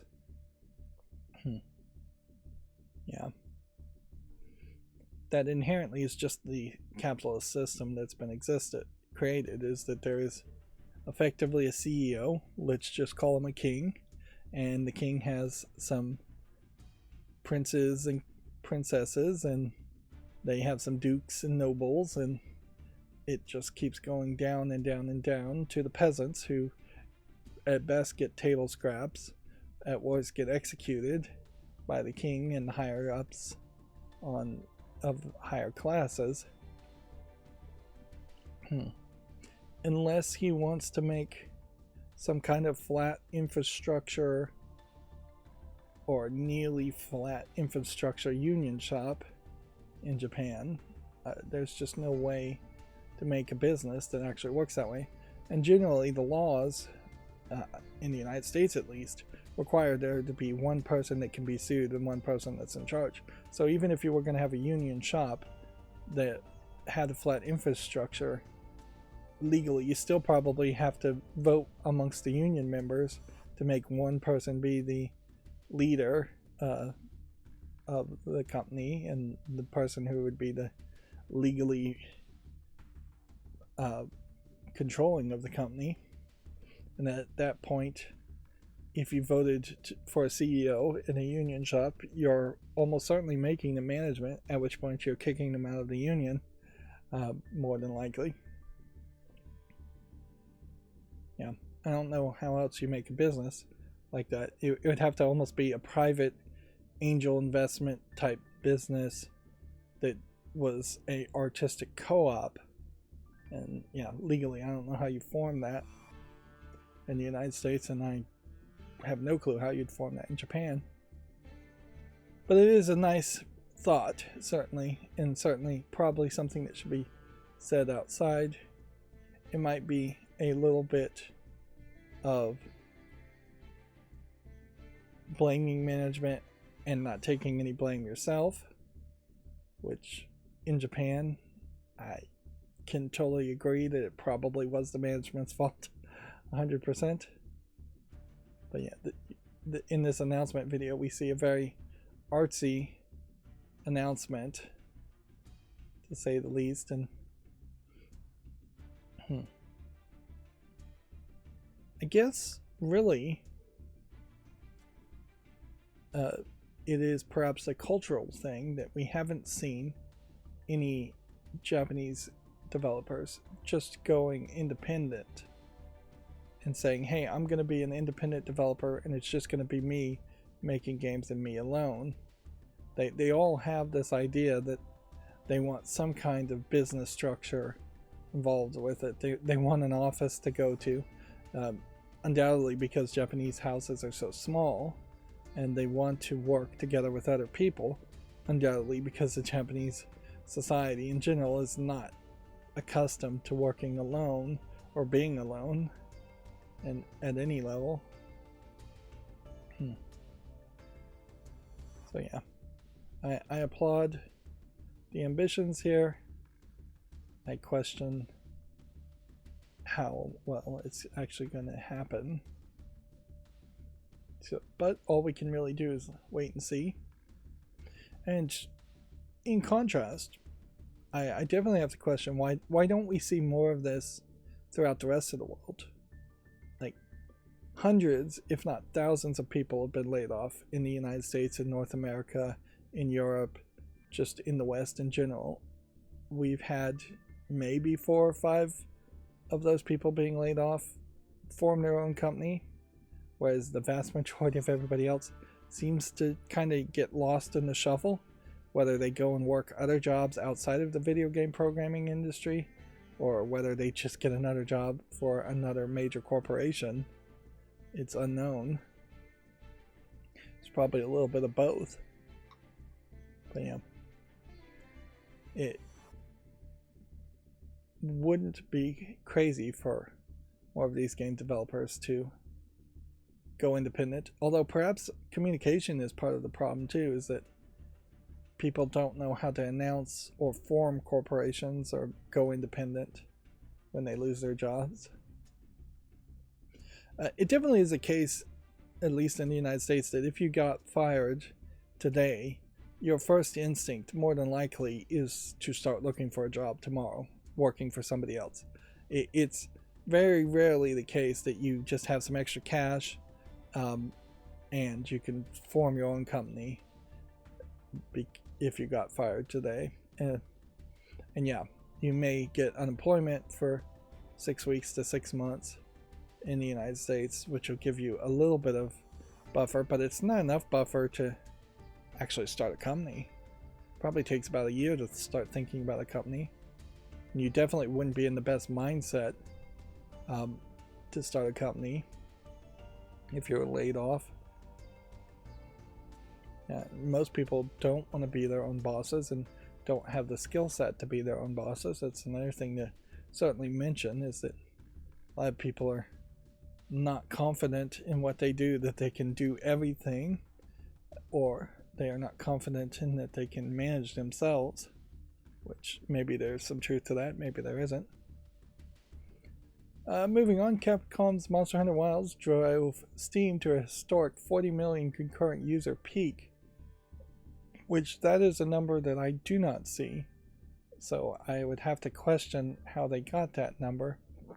This is saying that there is 40 million people at the same time playing some game on Steam at the same time, not all of them playing Monster Hunter Wilds. So it's a major success, and while there are some bugs in Monster Hunter Wilds, and it is mixed reviewed, there's still, I think, a better experience here than what Cyberpunk 2077 did. So we probably are going slightly in the right direction, although those comparisons are very low. There is an imbalance there, clearly, where they should have just delayed Monster Hunter Wilds and made it less buggy. Then it could have potentially had a much better experience when it launched.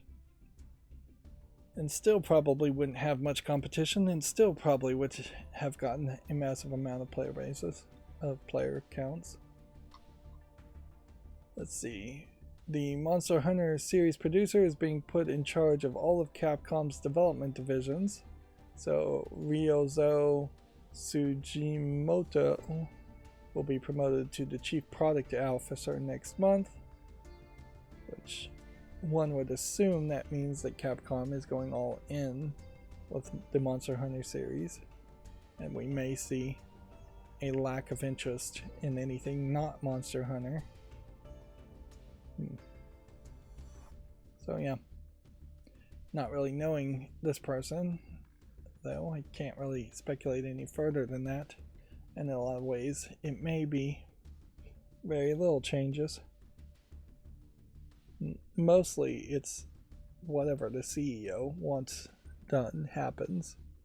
And I do think Japanese CEOs tend to be more hands-on with day-to-day decisions than Western CEOs. So yeah. Basically have to leave it at that. It is kind of interesting to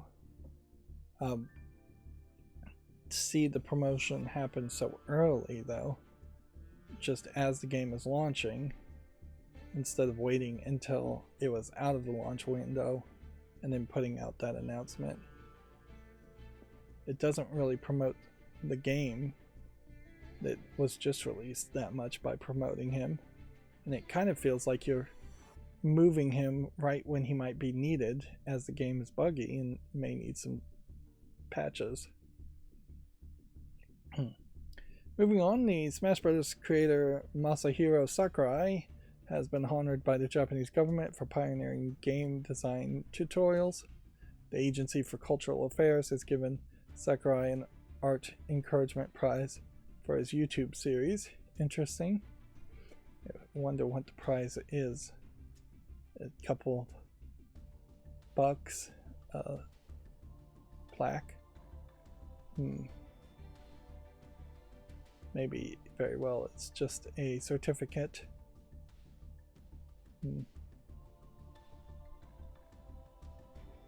Yeah, there's still a lot of speculation that Sakurai has been completely drained as far as trying to figure out what more you can put into Smash Brothers, whereas the demand for Smash Brothers is still very high, and there is clearly a desire for another Smash Brothers for the Switch 2 to come out. And yeah, I don't know what more you can really put into the game, what extra characters you can add that aren't already there, what extra levels or concepts you could add. Sadly, I imagine Masahiro Sakurai could have created several other interesting styles of games if he hadn't just been burdened by his own success of Smash Brothers. And this is perhaps a lesser known problem with working for a company, particularly like Nintendo, is that if you're successful, you're never allowed to do anything artistic or creative otherwise. Of course, we've also seen successful people make games like Resident Evil 4, then leave Capcom and go and form their own company and make The Evil Within, which feels a little too much like Resident Evil 4, after which that creator didn't even really do anything with The Evil Within 2 and seems to have pretty much just disappeared from the map as far as doing anything new creative. We definitely have also seen like Swery made a very weird game after making Deadly Premonition 2 that was completely different and not really well received. So yeah, you definitely get pigeonholed when you're successful, where your expectations are that you're just supposed to do the same thing over and over again, but only better, and you can't do anything different. The creator of Bayonetta has mostly disappeared. Also, not either making something that felt like a spiritual successor to Bayonetta yet, or making more Bayonetta games. That's another creator that I would have liked to see him do something different. Moving on, Rockstar has acquired the studio founded by the director of LA Noire and The Getaway, which, again, this is one of those headlines that is written just confusingly. So Rockstar owns LA Noire and probably owns The Getaway, but the director of those games left Rockstar at some point, Brendan McNamara and formed his own studio in Sydney, Australia. And now Rockstar has just acquired that company, which in a lot of ways this might be a case where Brendan McNamara didn't want to work for Rockstar anymore, and Rockstar said, no, we want you to work for us, so we're going to acquire your entire company. Of course, you can't enslave people, so he may very well be capable of leaving his studio he formed, or he may also already be gone. The sad part about this, though, is that this probably means nothing. It's probably Rockstar just acquiring competition and will lead to very little games being developed. A new LA Noire could have been made years and years ago, and it wasn't, and now it's a little too late to make a new LA Noire experience, or something like that. A new Getaway game almost certainly could have been made years ago and wasn't.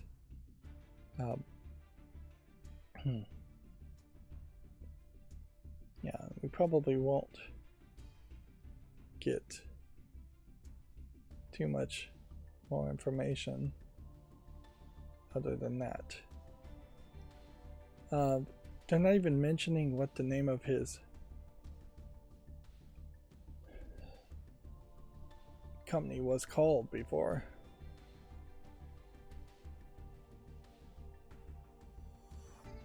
Apparently it was called Video Games Deluxe, a very generic name, and now it's just going to be called Rockstar Australia, which I don't like that naming scheme at all. That just is intentionally diluting the original studio called Rockstar's credits and confusing the issue. They should just leave it as Video Games Deluxe if they're going to do anything.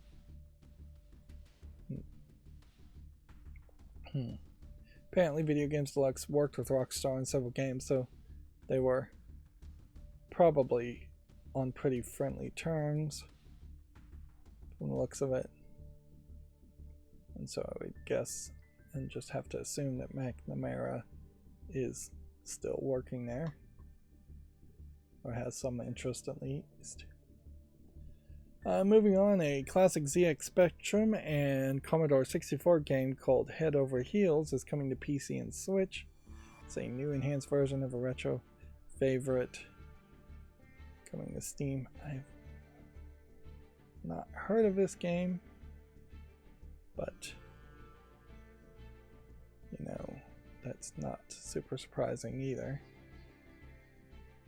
because I just wasn't really alive and playing video games when the Commodore 64 and the Atari or ZX Spectrum game consoles.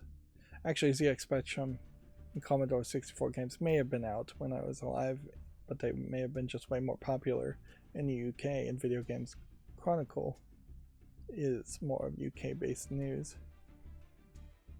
They don't seem to have a Steam link though I can find. Yeah, I think clicking this is gonna just take me to a list of Steam game news.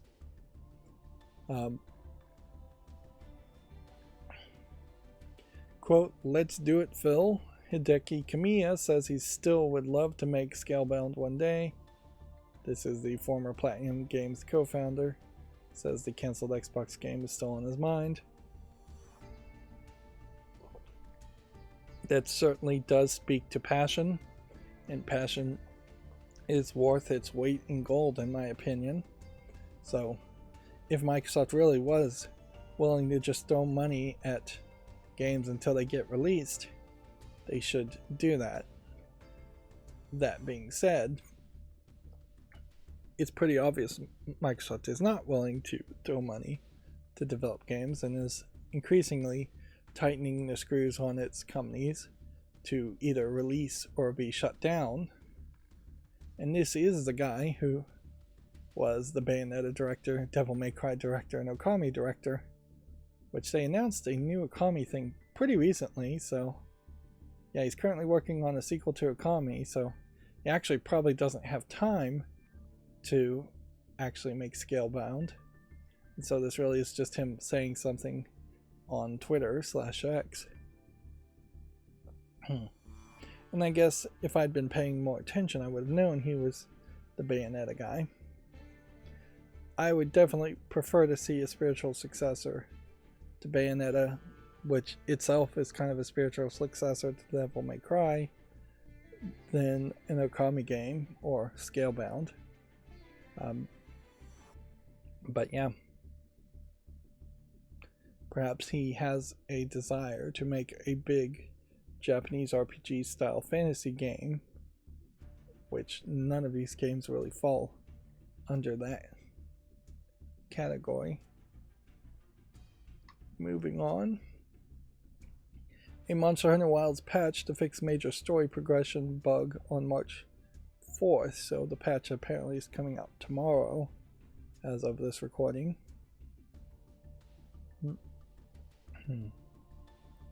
But yeah, the fact that there is a story progression bug speaks to them not testing it enough.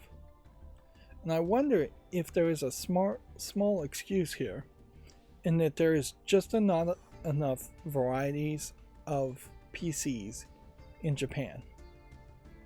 Maybe it is a case where, I don't know who would do this other than maybe Microsoft, where Alienware, Dell, HP, in particular, all those OEM manufacturers of gaming PCs need to ship a few test units over to Japan to game developers,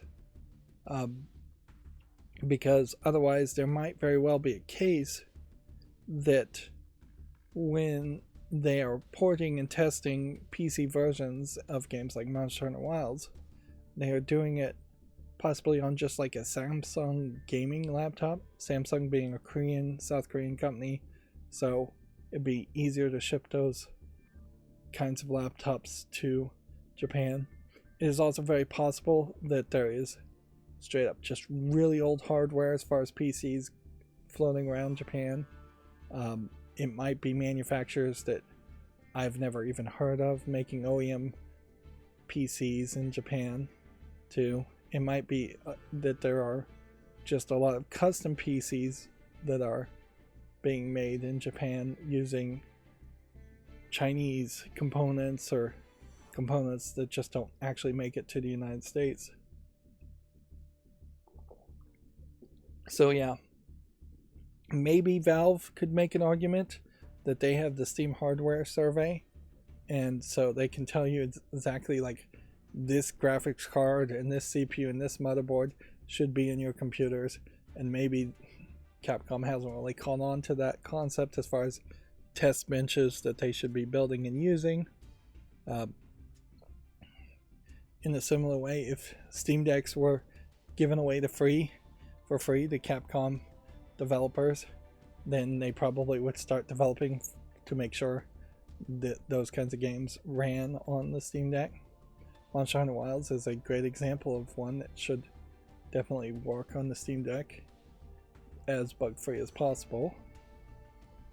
So yeah, there's a slight speculation with no real evidence there that might be the issue too. Regardless of the issue, it needs to be fixed. Now, Activision, which is now owned by Microsoft, we need to remember this, has apparently tapped AI for a sneak peek at a possible Guitar Hero, Call of Duty, and Crash Bandicoot games. Fans have been asked to provide their views on ideas seemingly being considered for development. So, this is effectively a threat in the form of a survey that says, hey, if you want games from these genres, you're going to have to accept that AI is going to be involved in the development of them. So I would not respond to these surveys, or I would respond as negatively as possible and say I'm not interested in anything at all if it's going to have AI in it. Guitar Hero in particular seems like a game that absolutely would not need any AI content in it at all. Call of Duty, Crash Bandicoot, not going to be better because of AI generated content being in it.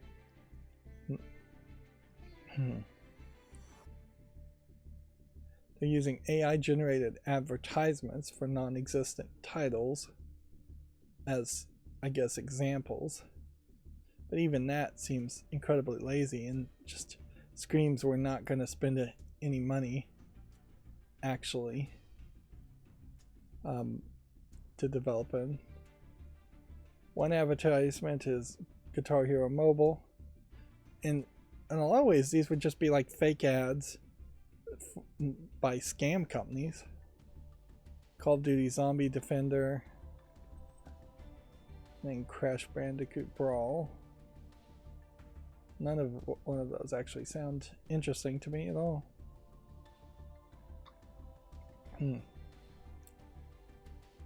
Okay, Secret Mode has split from Sumo Group to become an independent publisher. This is the UK publisher behind Still Wakes the Deep and a little to the left. Now having new ownership, which when I first saw this headline I thought it was Secret Level, the Amazon Prime anthology series of animated shorts based on video games. But no, Secret Mode is a game company. And I don't know if something larger is happening around Sumo Group. I haven't been paying enough attention or remembering enough to know. But I do feel like we've seen Sumo Digital mentioned fairly frequently. Sumo Group was wholly acquired by Tencent in January of 2022, and it counts Sumo Digital, the Sackboy: A Big Adventure, and Team Sonic Racing, and the Chinese Room for Dear Esther and Little Orpheus among its studios. Last year, Sumo Group laid off 15% of its employees, and it announced it will no longer pursue work on original IP instead of focusing entirely on work-for-hire projects. So yeah, there is a lot going on with Sumo Group at the moment, and Secret Mode seems like they wanted nothing to do with it and somehow found a way to escape it. It is kind of crazy that companies can acquire other companies. I mean, if corporations truly were people, then you're really talking slavery at that point. That a corporation can acquire, consume a company, another corporation. It would be certainly interesting if there were just laws against that, where you could not merge companies ever. They had to stay where they are, or they had to just flounder and fail on their own. That probably would just increase the amount of companies going into bankruptcy and going out of business and selling themselves off piece by piece. But that's pretty much all an acquisition really is in the long run anyways. That a rule like that still would accomplish the main goal of preventing monopolies from being formed by companies getting bigger and bigger through acquisitions, and force companies to try to form monopolies by just becoming bigger on their own growth. Moving on, ahead of anticipated Ferndank's return, Black Ops 6 and Warzone Season 3 have been delayed. Okay. Yeah. There is way too much news about Black Ops and Warzone throughout the course of every year, ever since I've started covering video game news. It's way too much, which to one extent means that either mainstream video game journalists like Video Games Chronicle get a lot of search results for talking about them, or there actually are a lot of people playing these games. It may also just be because it is probably the biggest game as a service. It's just getting updated a lot more and puts out a lot more press releases.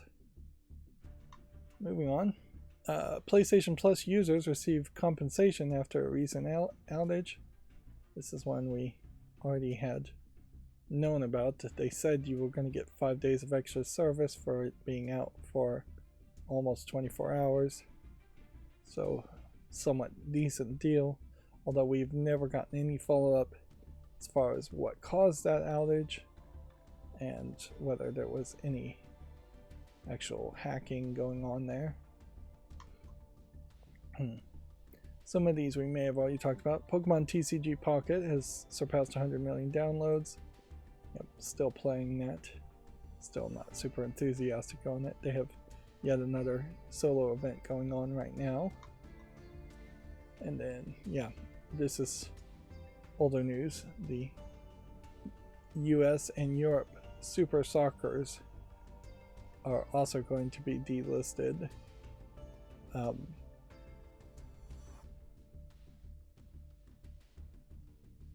On top of the Japanese version of those games.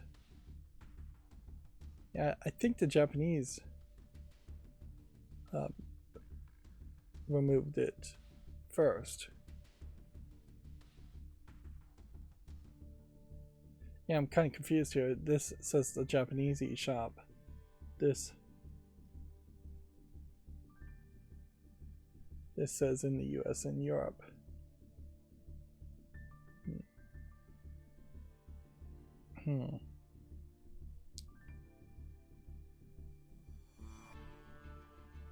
Yeah, so it definitely seems like it's just being removed everywhere.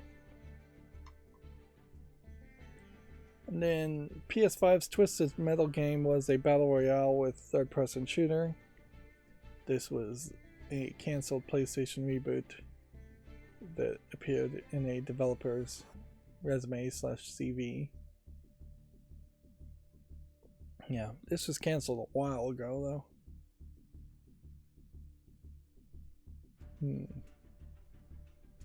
Not sure if they ever actually admitted that it was canceled. And I guess now is a great time to do some retrospective on canceled games, since there aren't a lot of new games being released. But I don't know what it really does for a consumer or gamer to be told about games that will never be finished, particularly since anybody who's going to talk about a canceled game is likely going to big it up and exaggerate how good it actually would be. You never hear a story where somebody says this canceled game was absolute garbage, it was going nowhere, we could not make it fun, it was never going to work. Which, more than likely, that's most canceled games. Alright, so that's going to bring me to Gematsu articles. Which, weirdly, I think a couple of Gematsu articles did actually have Steam links opened.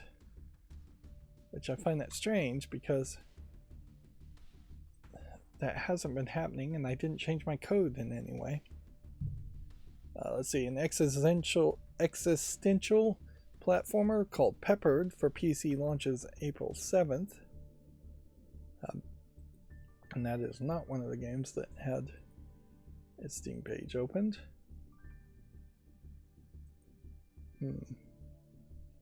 Definitely looks a little weird.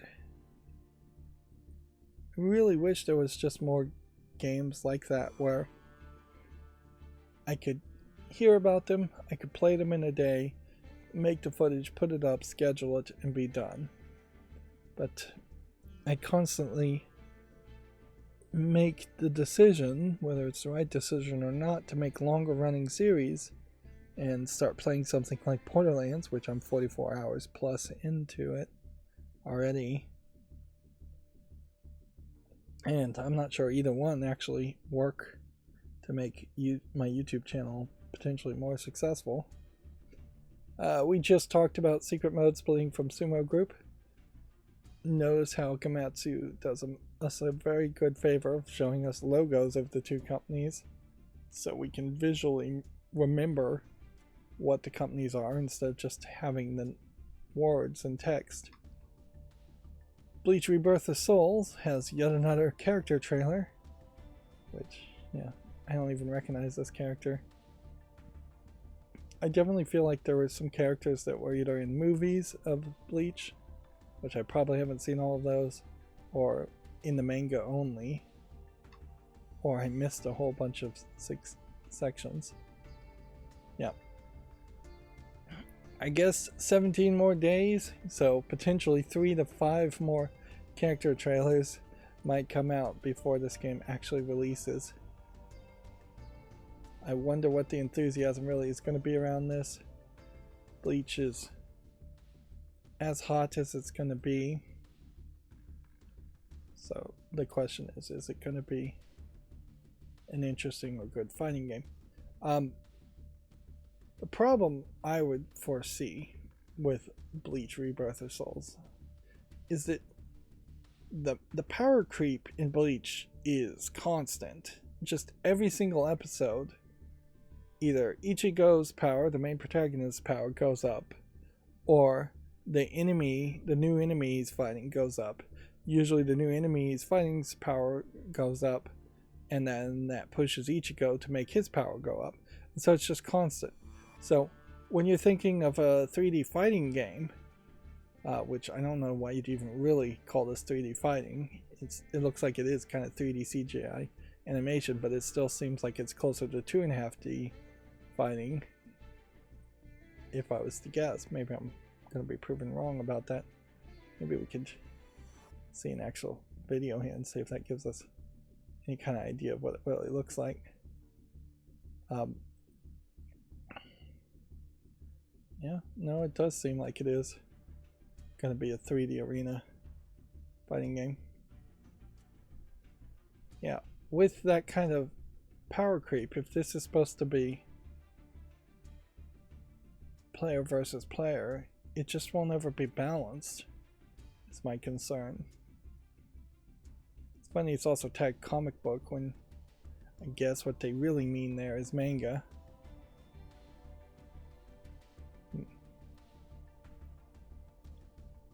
I don't think I've seen any of the 1,000-Year Blood War arc, whatever it's actually called, which is the new Bleach anime series that's airing.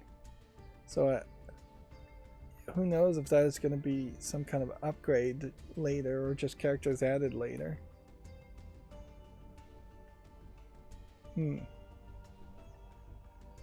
So yeah, I'm assuming it's going to be player versus player focused, but it also says it has a single player aspect, so maybe the real focus here is that it's going to be a more storyline focused. You're going to boss rush through all the characters in the Bleach manga series, just fighting everybody once.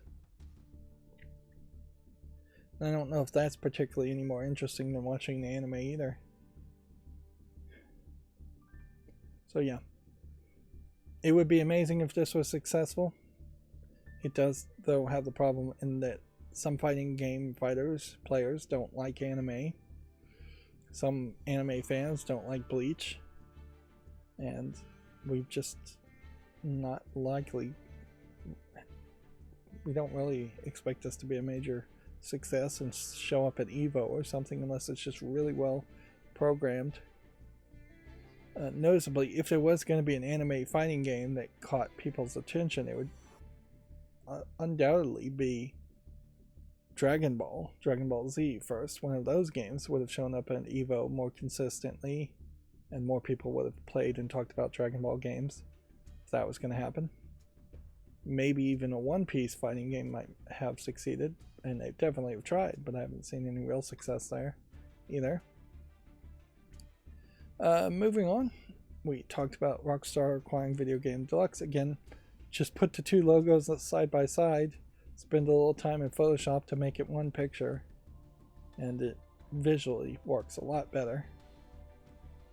Let's see, Keiji Inafune has left Level 5 in mid-2024, and Level 5 Osaka offices established to take over the Level 5 concept concept operations. Fantasy Life I underwent restructuring following his leave. It seems like all this information is coming out post-fact. So yeah. I don't know what to really take from that per se. Could mean something, it could mean basically nothing. Fantasy Life I, The Girl Who Steals Time, is coming out in May 2021. I don't know, May 21, 2025.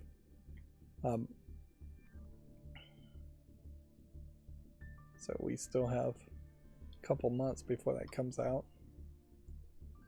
Inazuma 11 Victory Road Heroes Showcase 2025 release date and final specs presentation has been set for April 11th. This is another game that has put out a massive amount of updates and been really slow to release. Perhaps that implies that it will actually possibly be good. This is also based on an anime, but one that would be far less known in the West as far as a soccer team game of sorts.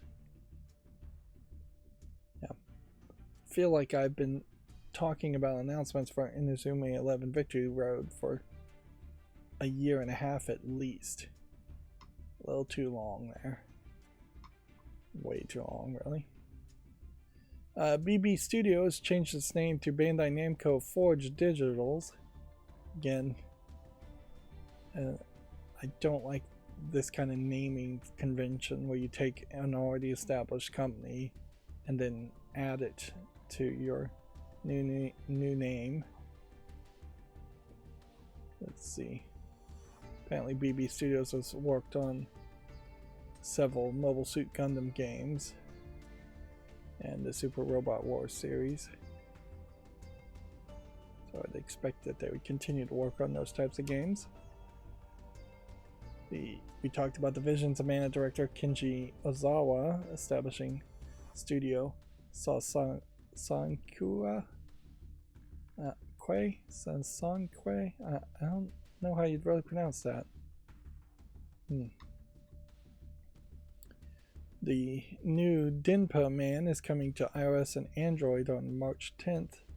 It's a free-to-play RPG currently already available for the Switch. And boy, does it not look like something that would interest me. This week's Japanese game releases are Split Fiction, Suikoden 1 and 2 HD Remaster, Gate Rune, and Dunan Unification Wars, and more. So yeah, several games.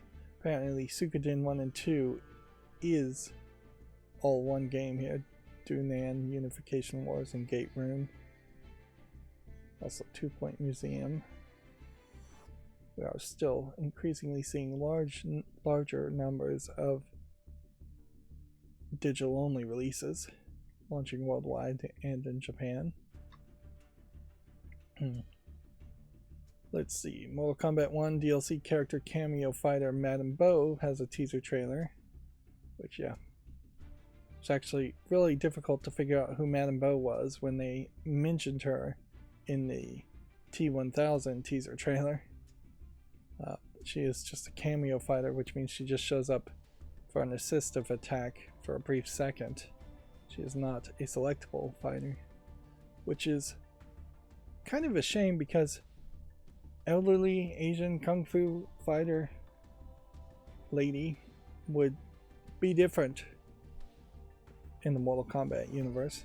It honestly wouldn't have hurt if there are just some older fighters in the Mortal Kombat series instead of everybody being perpetually in their 20s or 30s.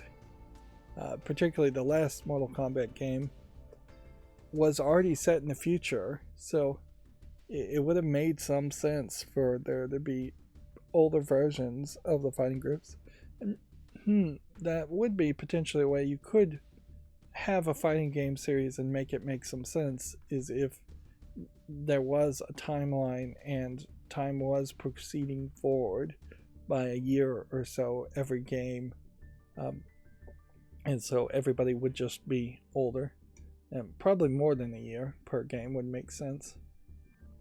If it was like 10 years between the events of Mortal Kombat 1 and Mortal Kombat 2, that might be something interesting.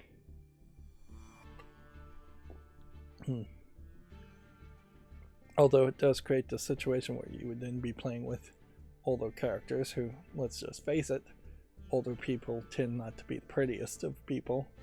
And games, even fighting games with tons of blood, probably aren't going to benefit with older characters being less than pretty. And frankly, it could feel like elder abuse if you're doing a fatality on Madame Bo and ripping out her spine or something. So it might feel inappropriate. Same would be true if you started making the characters too young. Mortal Kombat really would fall apart if you're having 14-year-olds fight each other, or 10-year-olds fighting each other. Ripping out the spines of babies is a little too much. Moving on, it feels like I've been talking about Demon Slayer Kimetsu no Yaiba, the Hinokami Chronicles, for just about as long.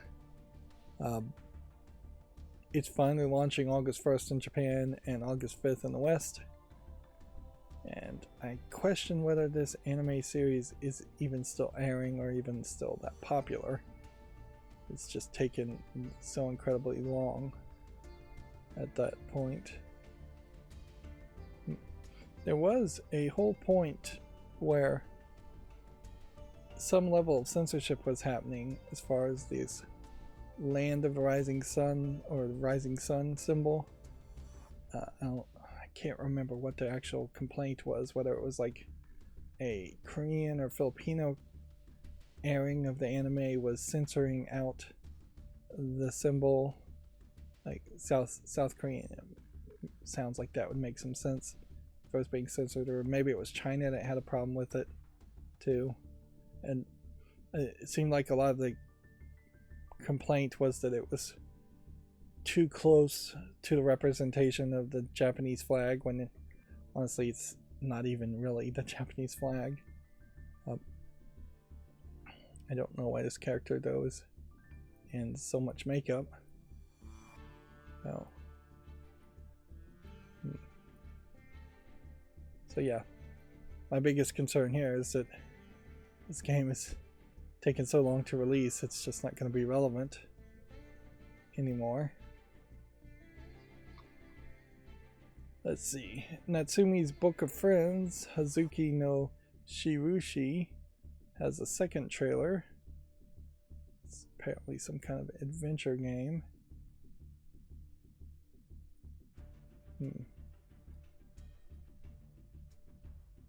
Yeah. Looks like it is. Some kind of fantasy adventure game. English not promised on Steam though. Noticeably though, here's like a great example. This is not labeled as a visual novel, but a lot of these screenshots look like a visual novel to me. Like, the difference between a point and click and a visual novel can be razor thin, or if not non-existent. Let's see. Turok Remaster is now available for the PS5 and Xbox Series.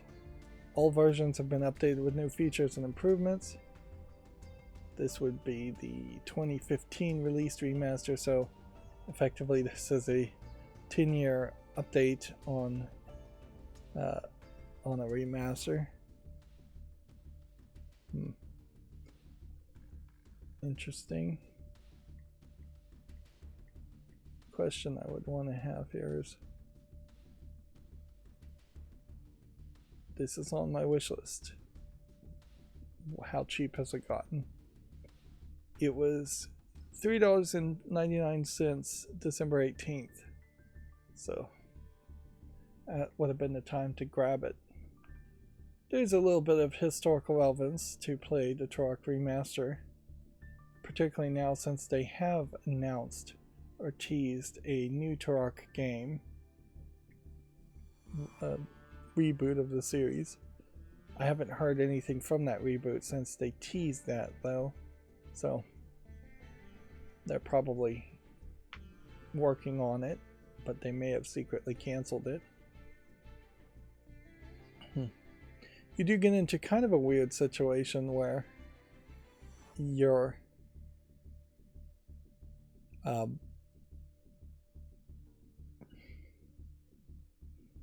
coverage of a game like this, of a remaster in particular, all of a sudden changes if they change what the remaster does.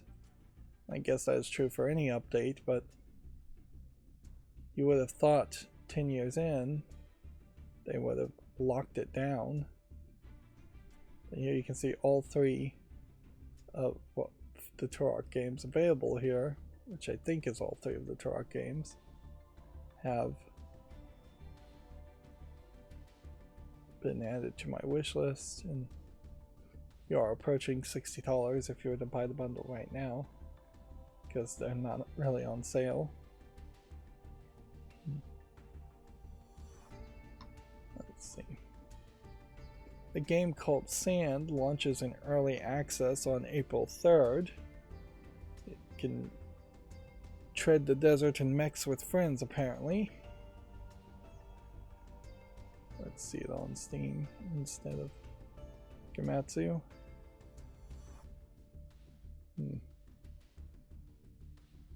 Obviously I've seen this game because it's already on the fall list, but yeah, the screenshots are not really showing much here. And it is an online PvP game, so it's not actually a game I'd ever really play.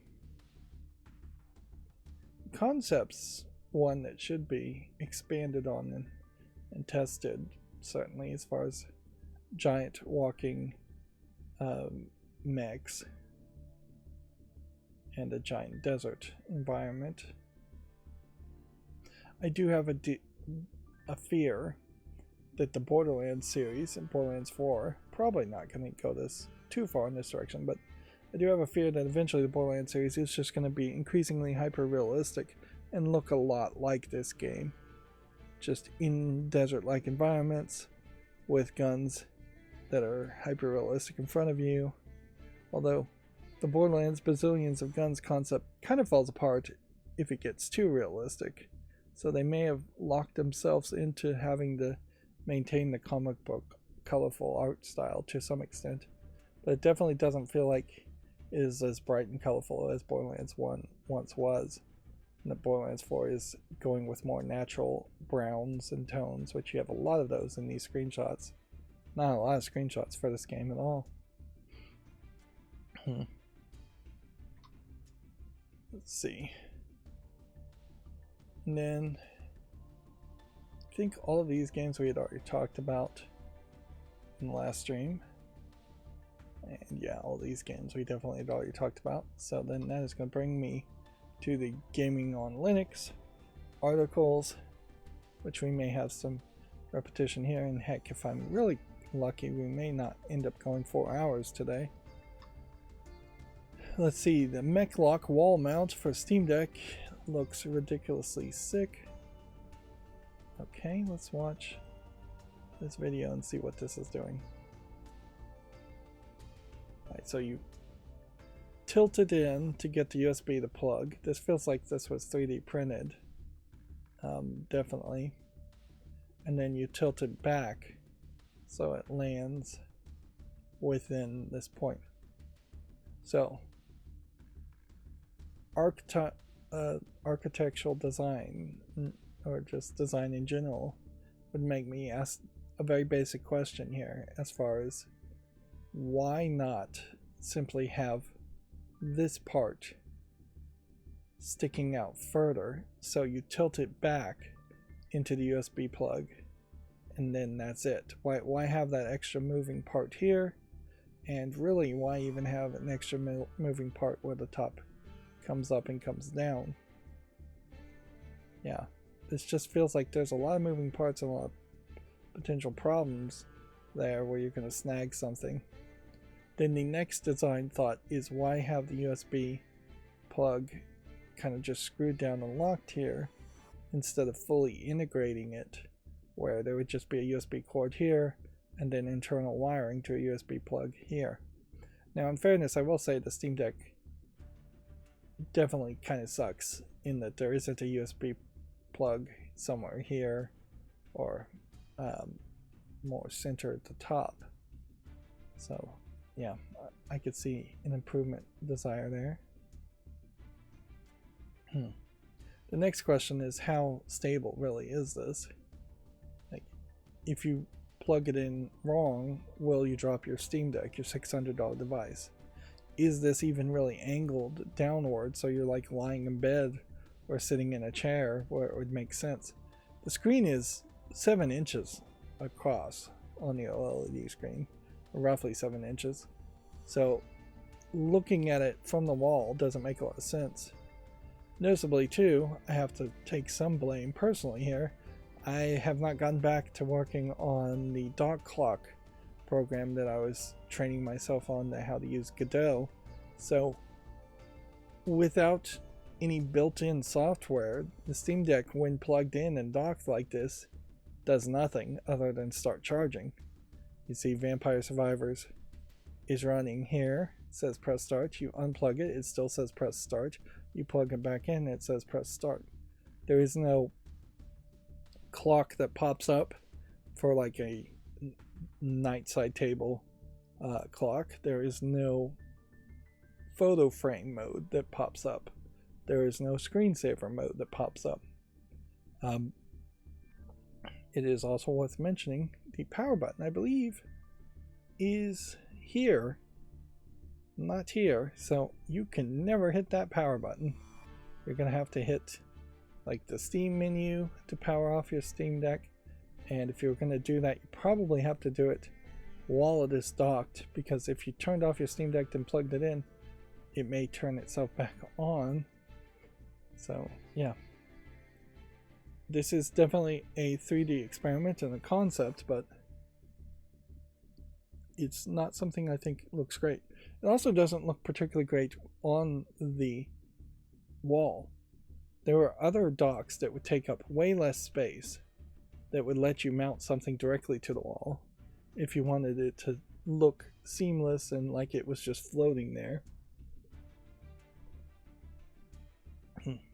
Again, just very dangerous though to have a $600 device mounted to your wall like that when there's no useful reason for it to be mounted to your wall.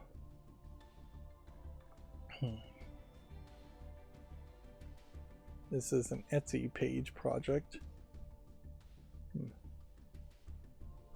They do mention here it would be nice if the Steam Deck had a USB-C port on the bottom. It really needs one on the bottom and one on the top. Pretty much any handheld device going forward, that's pretty obvious. It needs that. It wouldn't be terrible if there was a headphone jack on the bottom and the top also, so you could have two people listening to something at the same time. Or you could just plug it into either one. Moving on, let's see. If you're bored, you can check out the Museum of All Things and dive into Wikipedia in 3D, which this is apparently a Linux software that takes Wikipedia and then puts it into a 3D asset flipped kind of museum. It's via itch.io. The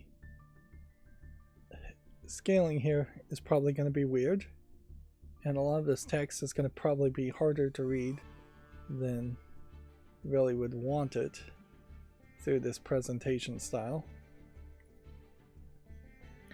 Yeah, there is a point where history and knowledge was very much printed, but we are pretty much past that point now, where you can just Google something and be close enough to the truth, We may get to a point, though, where Google and the internet is completely untrustworthy as far as what the actual truth is, and maybe we need to start hoarding books and maintaining the reality of what actually happened in history. But yeah, there definitely was a point 60 years ago where it would be reasonable to have a copy of the Constitution or the Declaration of Independence printed out, maybe in a fancy picture frame on your wall, whereas you'd have to be a real big history buff to want to do that in 2025, because you can just look up that information if you ever needed it, if it in any way would actually help you.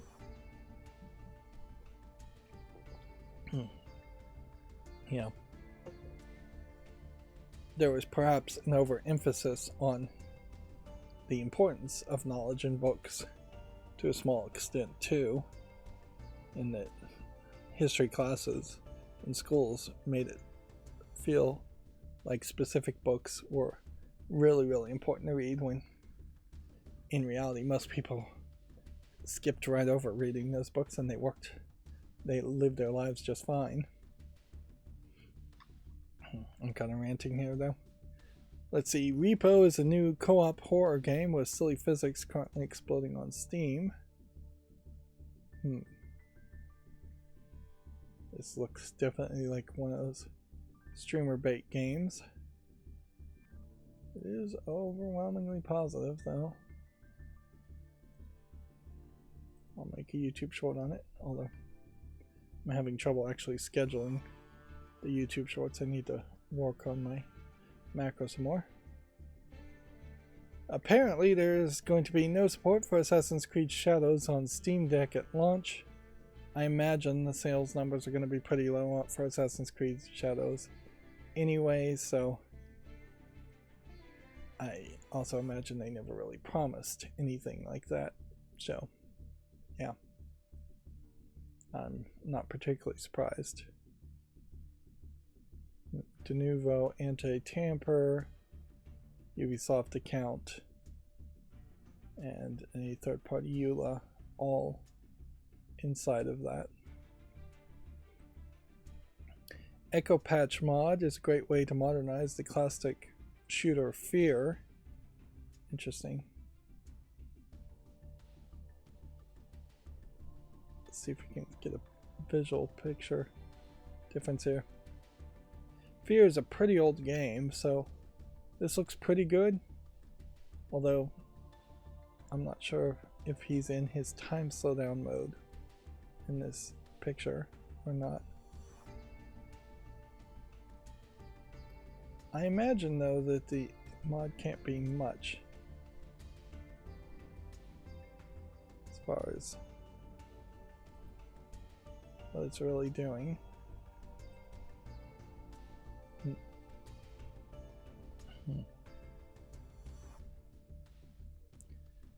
Let's see, the Echo Patch mod was released recently, bringing in a bunch of enhancements like heads-up display scaling, a frame rate limiter, an FPS drop fix, and the option to disable letterboxing, auto resolution detection, and an option to skip splash screens, and an infinite flashlight, and more.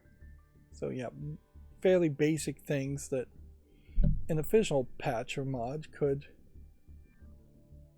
have easily used. Unfortunately, Monolith Productions was the makers of Fear, and they just were shut down, or they announced that they were shut down. And in this case, he's talking about a mod, but the only link he has is just to the store page of the Fear series. And I guess there just aren't affiliate links for Steam, as far as I know. I wish there were. Boy, would I wish there were. If all of a sudden every game I covered got me money from Valve, instead of trying to run ads on YouTube content, which once you're in a partner program is basically all you can really do, that would be a much nicer situation. Probably wouldn't get me as much money in the long run, but it would be a nicer way to treat your fans and your viewers, certainly. Let's see, Sonic Unleashed got a full fan-made PC port with Linux and Steam Deck support. Interesting. You have to get it via GitHub, however. So I guess that's something I would want to keep an eye out for. But it probably would never go through the effort of covering that game just because it's not on Steam. Let's see, the Goverlay app helps you configure Mango heads-up display overlaid version 1.3 being released. I don't know what Mango HUD is though.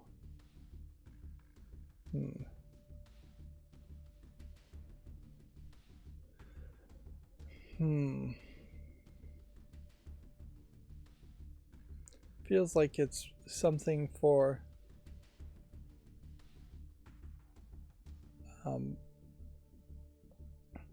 the Steam Deck or something. Although it may not actually be for the Steam Deck. Runs on most Linux distributions out of the box with an app image along with further enhancements to the app itself.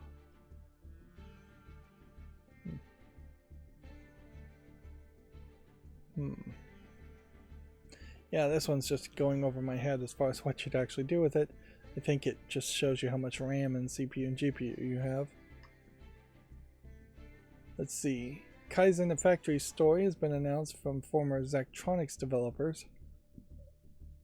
Unfortunately, though, I would have to say I have lost interest in playing any Zachtronics games because too many of them are just kind of, too many of the ones I played at least became repetitive and just not particularly great programming equivalent type games.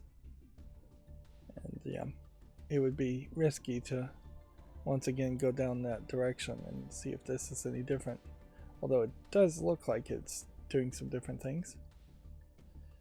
Steam hit another all-time user record with 40 million online.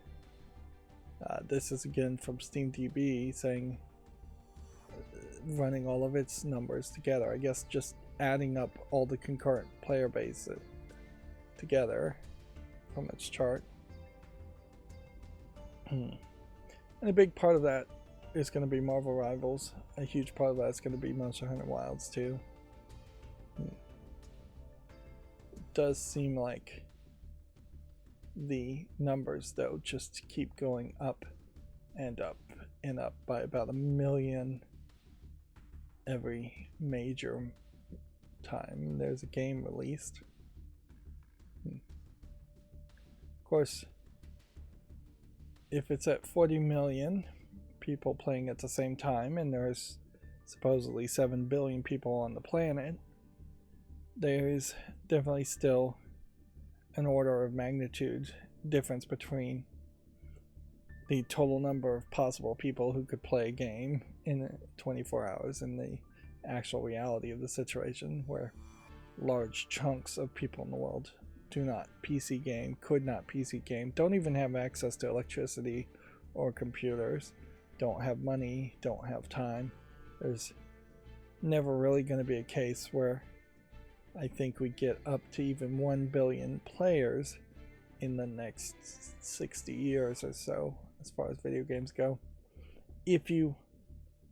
Unless there was just secrets, hundreds of millions of people playing consoles and you convinced all console players to move to PC, which I don't see that actually happening.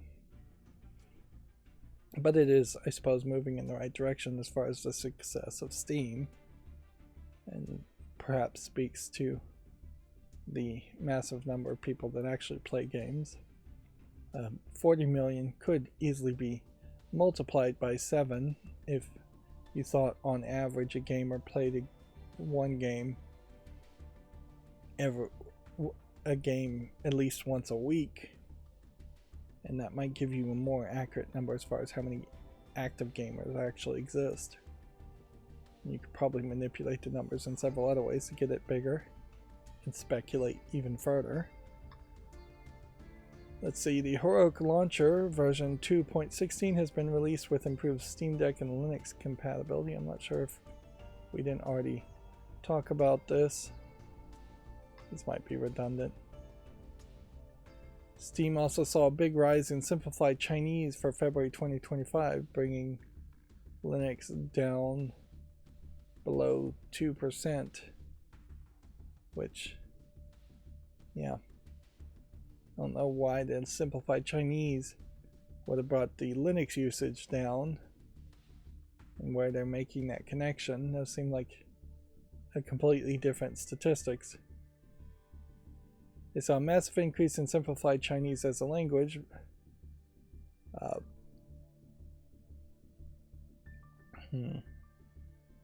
But also, in the same time period, people using Linux went down 0.61%, and people using Windows went up 1.03%. People using macOS also went down. Yeah. I can't help but wonder if the 1% bumps here might be 100% just forcing people to buy new computers because of Windows 11. SteamOS is down by 0.26%, where Arch Linux based versions such as Bazzite is up 0.29%. And it kind of doesn't feel like these should be considered fighting each other, but yeah, I guess they kind of are, as far as trying to figure out what people are mostly using. Linux Mint got a big boost of 4.53%, which, yeah, I haven't heard any real reason why that would be the case, that there would be a big boost in numbers there.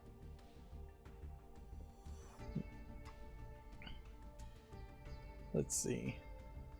Apparently, Gaming on Linux has a review and dev interview for Broadside Renegades if you want to check that out. This doesn't look like a game that particularly interests me.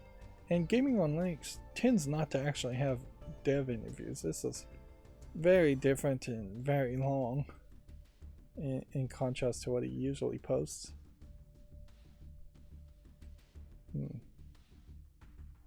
Definitely not a game I would generally even give a second chance to.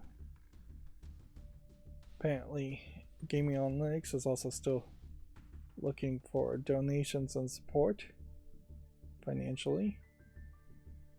The AMD Ryzen RX 9070 and 9070 XT arrive on March 6 in 3 days, and they have an AMD deeper dive on RDNA 4 and FSR 4. Weirdly, I think there might even be some leaked concepts already out for RDNA 5 as a concept. Although, generally what you would take from that leak is that they're just increasingly trying to have more of a Strix Halo concept, in that RAM is going to be closer and higher speed to the CPUs and GPU chips, and they're all going to just be right next to each other in one big package, instead of the old-fashioned way or the current way in which PCs are built, in that you have a graphics card that does your GPU interface, and then it connects via a motherboard to your CPU, that then connects via the motherboard to the RAM. And if it does go to a Strix Halo style design, RAM potentially is never going to be upgradable for a custom built PC. That might be asking too much, but that's not what these are. Still haven't heard any major burn-in tests or reviews, and it'll probably be a while before anybody can say anything, at least until past the release date, that people can actually say anything honest about these graphics cards. but the initial indications are to, if you can get this one for its suggested retail of $600, you should get this one, the RX 970 XT, and you will be much happier. There is perhaps even some complaints that this is only 16 gigabytes of video memory. You might also, if you're building a new computer, need to make sure you have PCI Express 5.0 times 16 slots. Otherwise, you won't be getting full throughput, or it may not work at all. And you probably don't really need DisplayPort 2.1a or HDMI 2.1b connections, but if you want the best looking frames, you probably want a monitor that could support those. It's only $50 saving to get the lesser version, while it is 500 megahertz less on the boost clock speeds, which that is not worth it at all. Yeah. Increasingly, these kinds of layouts are going to get bigger and bigger for CPUs and GPUs and RAM. You're just going to start to see bigger and bigger dies. Yeah. There's, I think, something also about the chiplet design, as far as the newest way in which they're developing chiplets, in which you can have bigger and bigger dies without taking on as much risk, that one failure in a chip makes the entirety of the chip useless. Yeah, and we're probably decades away from any major improvement in technologies as far as being able to get from, I think this is a 7 nanometer process. I think it's going to be very difficult for AMD to get to 5 nanometer process. And at a certain point, if you go down to 4 or 3 nanometers, you're breaking the laws of physics and space-time, and it just won't work. So unless we can figure out how to make quantum units that also integrate, like they're adding AI units into these kinds of video cards, we may hit a point where there's just nothing more you can build in that certain size, and again you will just start to see things getting bigger, 2-3 times bigger. And that really wouldn't be a terrible thought. Like, if you had a mini ITX motherboard, those are pretty small. If entirely the backside of that mini ITX motherboard was just a CPU connection, it wouldn't physically be bigger. It'd probably be a lot more expensive, but that could be done. Then you could put an entire fan on the backside of an ITX motherboard, and the entire front could be used for PCI slots or just power supply being added to it in a different way. Yeah, that ITX, mini ITX, ATX standards all are the things that need to start evolving anyways. Cooling is still perpetually a very difficult thing to pull off in building a computer, and it's just getting worse and worse as more power hungry and more hot running CPUs and GPUs get created. There is something also I think about these cards, that their power supply connectors are, I think they're trying to make them a little bit better than the NVIDIA ones that keep shorting out and burning, but I wouldn't be surprised if we hear some stories of these power supply connectors also shorting out and burning. It definitely looks like they are looking for 2, 4, 6, 8 4-pin connectors from your power supply, which is asking for quite a lot.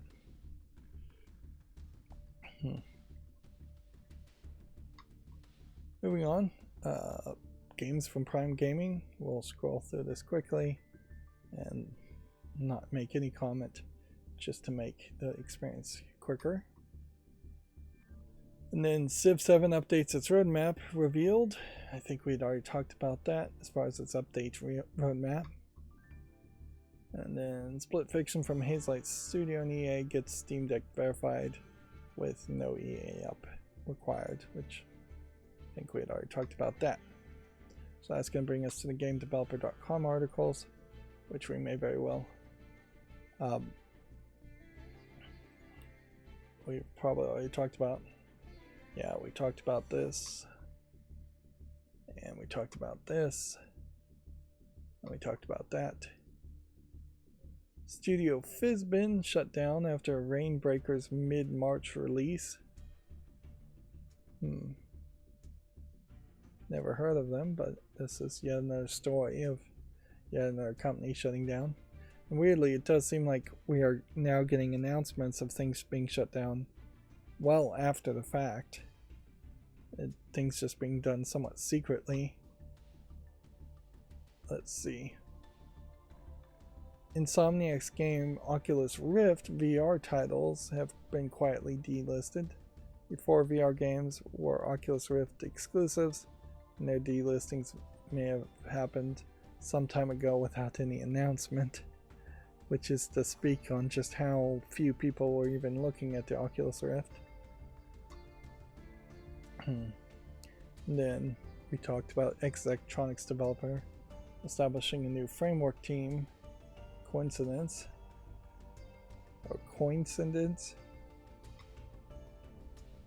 And then we talked about Activision Blizzard using generative AI to hawk games that don't exist. Which, yeah, sounds as scummy as it probably was. And then that's going to bring us to all the games on Steam, so let's burn through these fairly quickly and see if that lets me go through all these games without having to take another bathroom break, which is what I'm really fearing here. Here we have a mobile game port. There is perhaps an argument that the portrait mobile game port games should not be allowed, but also I would prefer Valve to not be draconian either and just let players decide whether they want to play a portrait game on a PC. And I suppose at a certain point, if the games just get reviewed bad, that's it. This feels too asset flippy. There's just different elements from several different what look like asset packs.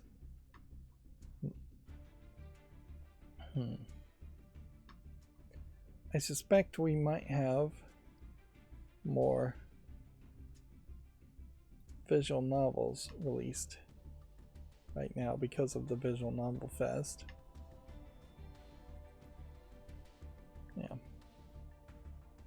This is a tower defense game, but it looks slightly different. Yeah, I guess the question to ask here, though, is... What was I going to ask? I lost my train of thought.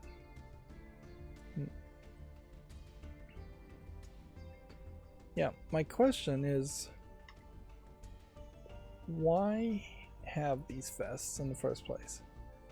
The obvious part is obvious, that this is a way to promote different games and hopefully increase sales for different styles of games, and just not have them all compete against each other during a summer sale, where I imagine that AAA games and quadruple A games get way more sales than small indie games do. But there's just not anything fest-like when you have a fest like this. That it just doesn't really feel like a celebration. Doesn't really feel like it's pulling me in. Doesn't feel like the timing is particularly right. Yeah, what about March 3rd screams visual novels? Like, I think Valentine's Day has already even happened, if that was the idea. Maybe the idea is this is after Valentine's Day, after you've already broken up. Which, yeah, I doubt that's the case.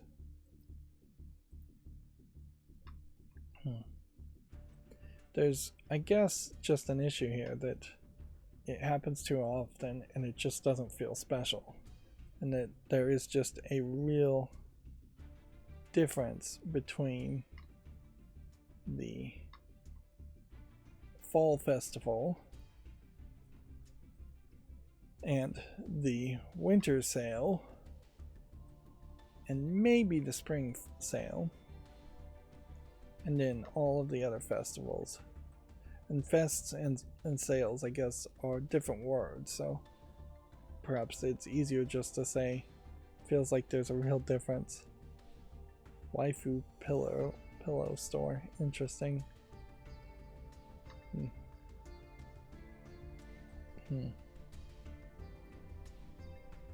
Yeah, I just don't know why have the fests in the first place when it just doesn't feel like they do anything with them, or that they make them infrequently enough. Inherently, seems like my network is messing up here. I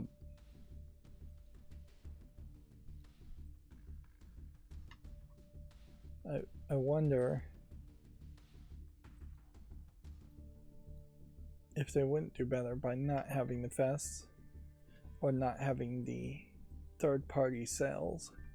And they probably would never give up the third-party sales, so maybe they should just heavily encourage somebody else to be the sponsor of third-party sales and then call those fests. Even the demo fest, the next fest that just happened, I don't know what they really accomplished, or if they can somehow make a financial explanation that convincing people to play demos actually made sense. What I can speak to, though, is for the people that I follow as far as video game reviewers, I've never seen any of them play a demo on a game and talk about it because of a fest. And I doubt any video game content creator, whether they're big or small, would ever play a demo and talk about it unless it was a demo of something huge, and I don't know if there's even anything huge enough for that to make sense. It would almost have to be like Call of Duty demos at most. There is perhaps a comparison between Game Pass games being given away for free versus demos, and maybe all that is really what Valve is trying to compare, is that they don't want to create a Game Pass system.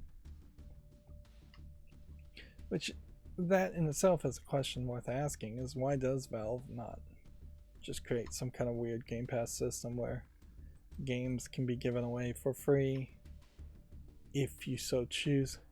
Like, I imagine Valve would do it in an incredibly cheap way where you would have to sign up for your game to be given away for free and you would get no money for it at all. I doubt Valve would actually pay certain games to be on the Game Pass. If they did started to pay for certain games to be on a Game Pass like service, they would then almost certainly start curating it and picking winners and losers to an extreme amount. I can't help but wonder if there's just not really any demand for a Game Pass like service on Steam, because or on PC in general, because if that was the case, people probably would just be using Game Pass on PC, or they would be using the Epic Game Store would have a similar system. Amazon.com Prime Gaming would make some sense. Then that effectively is a Game Pass-like service. This is that more Western art style. I don't hate it.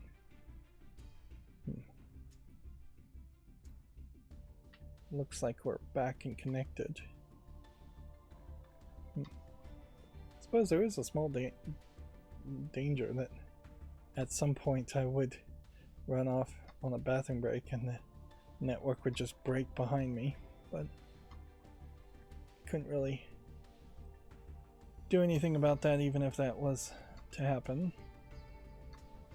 I'm hoping to be done pretty quickly here. I'm really rushing, and yeah, I will just be running to the bathroom after this very quickly. And then I will more than likely accomplish nothing else for today. It's too late. And I say that, but in reality I'll probably do some stuff, but not much. Anyways, that's going to be it for the stream. As always, I ask you to like, share, subscribe, comment, and keep on watching. Thanks.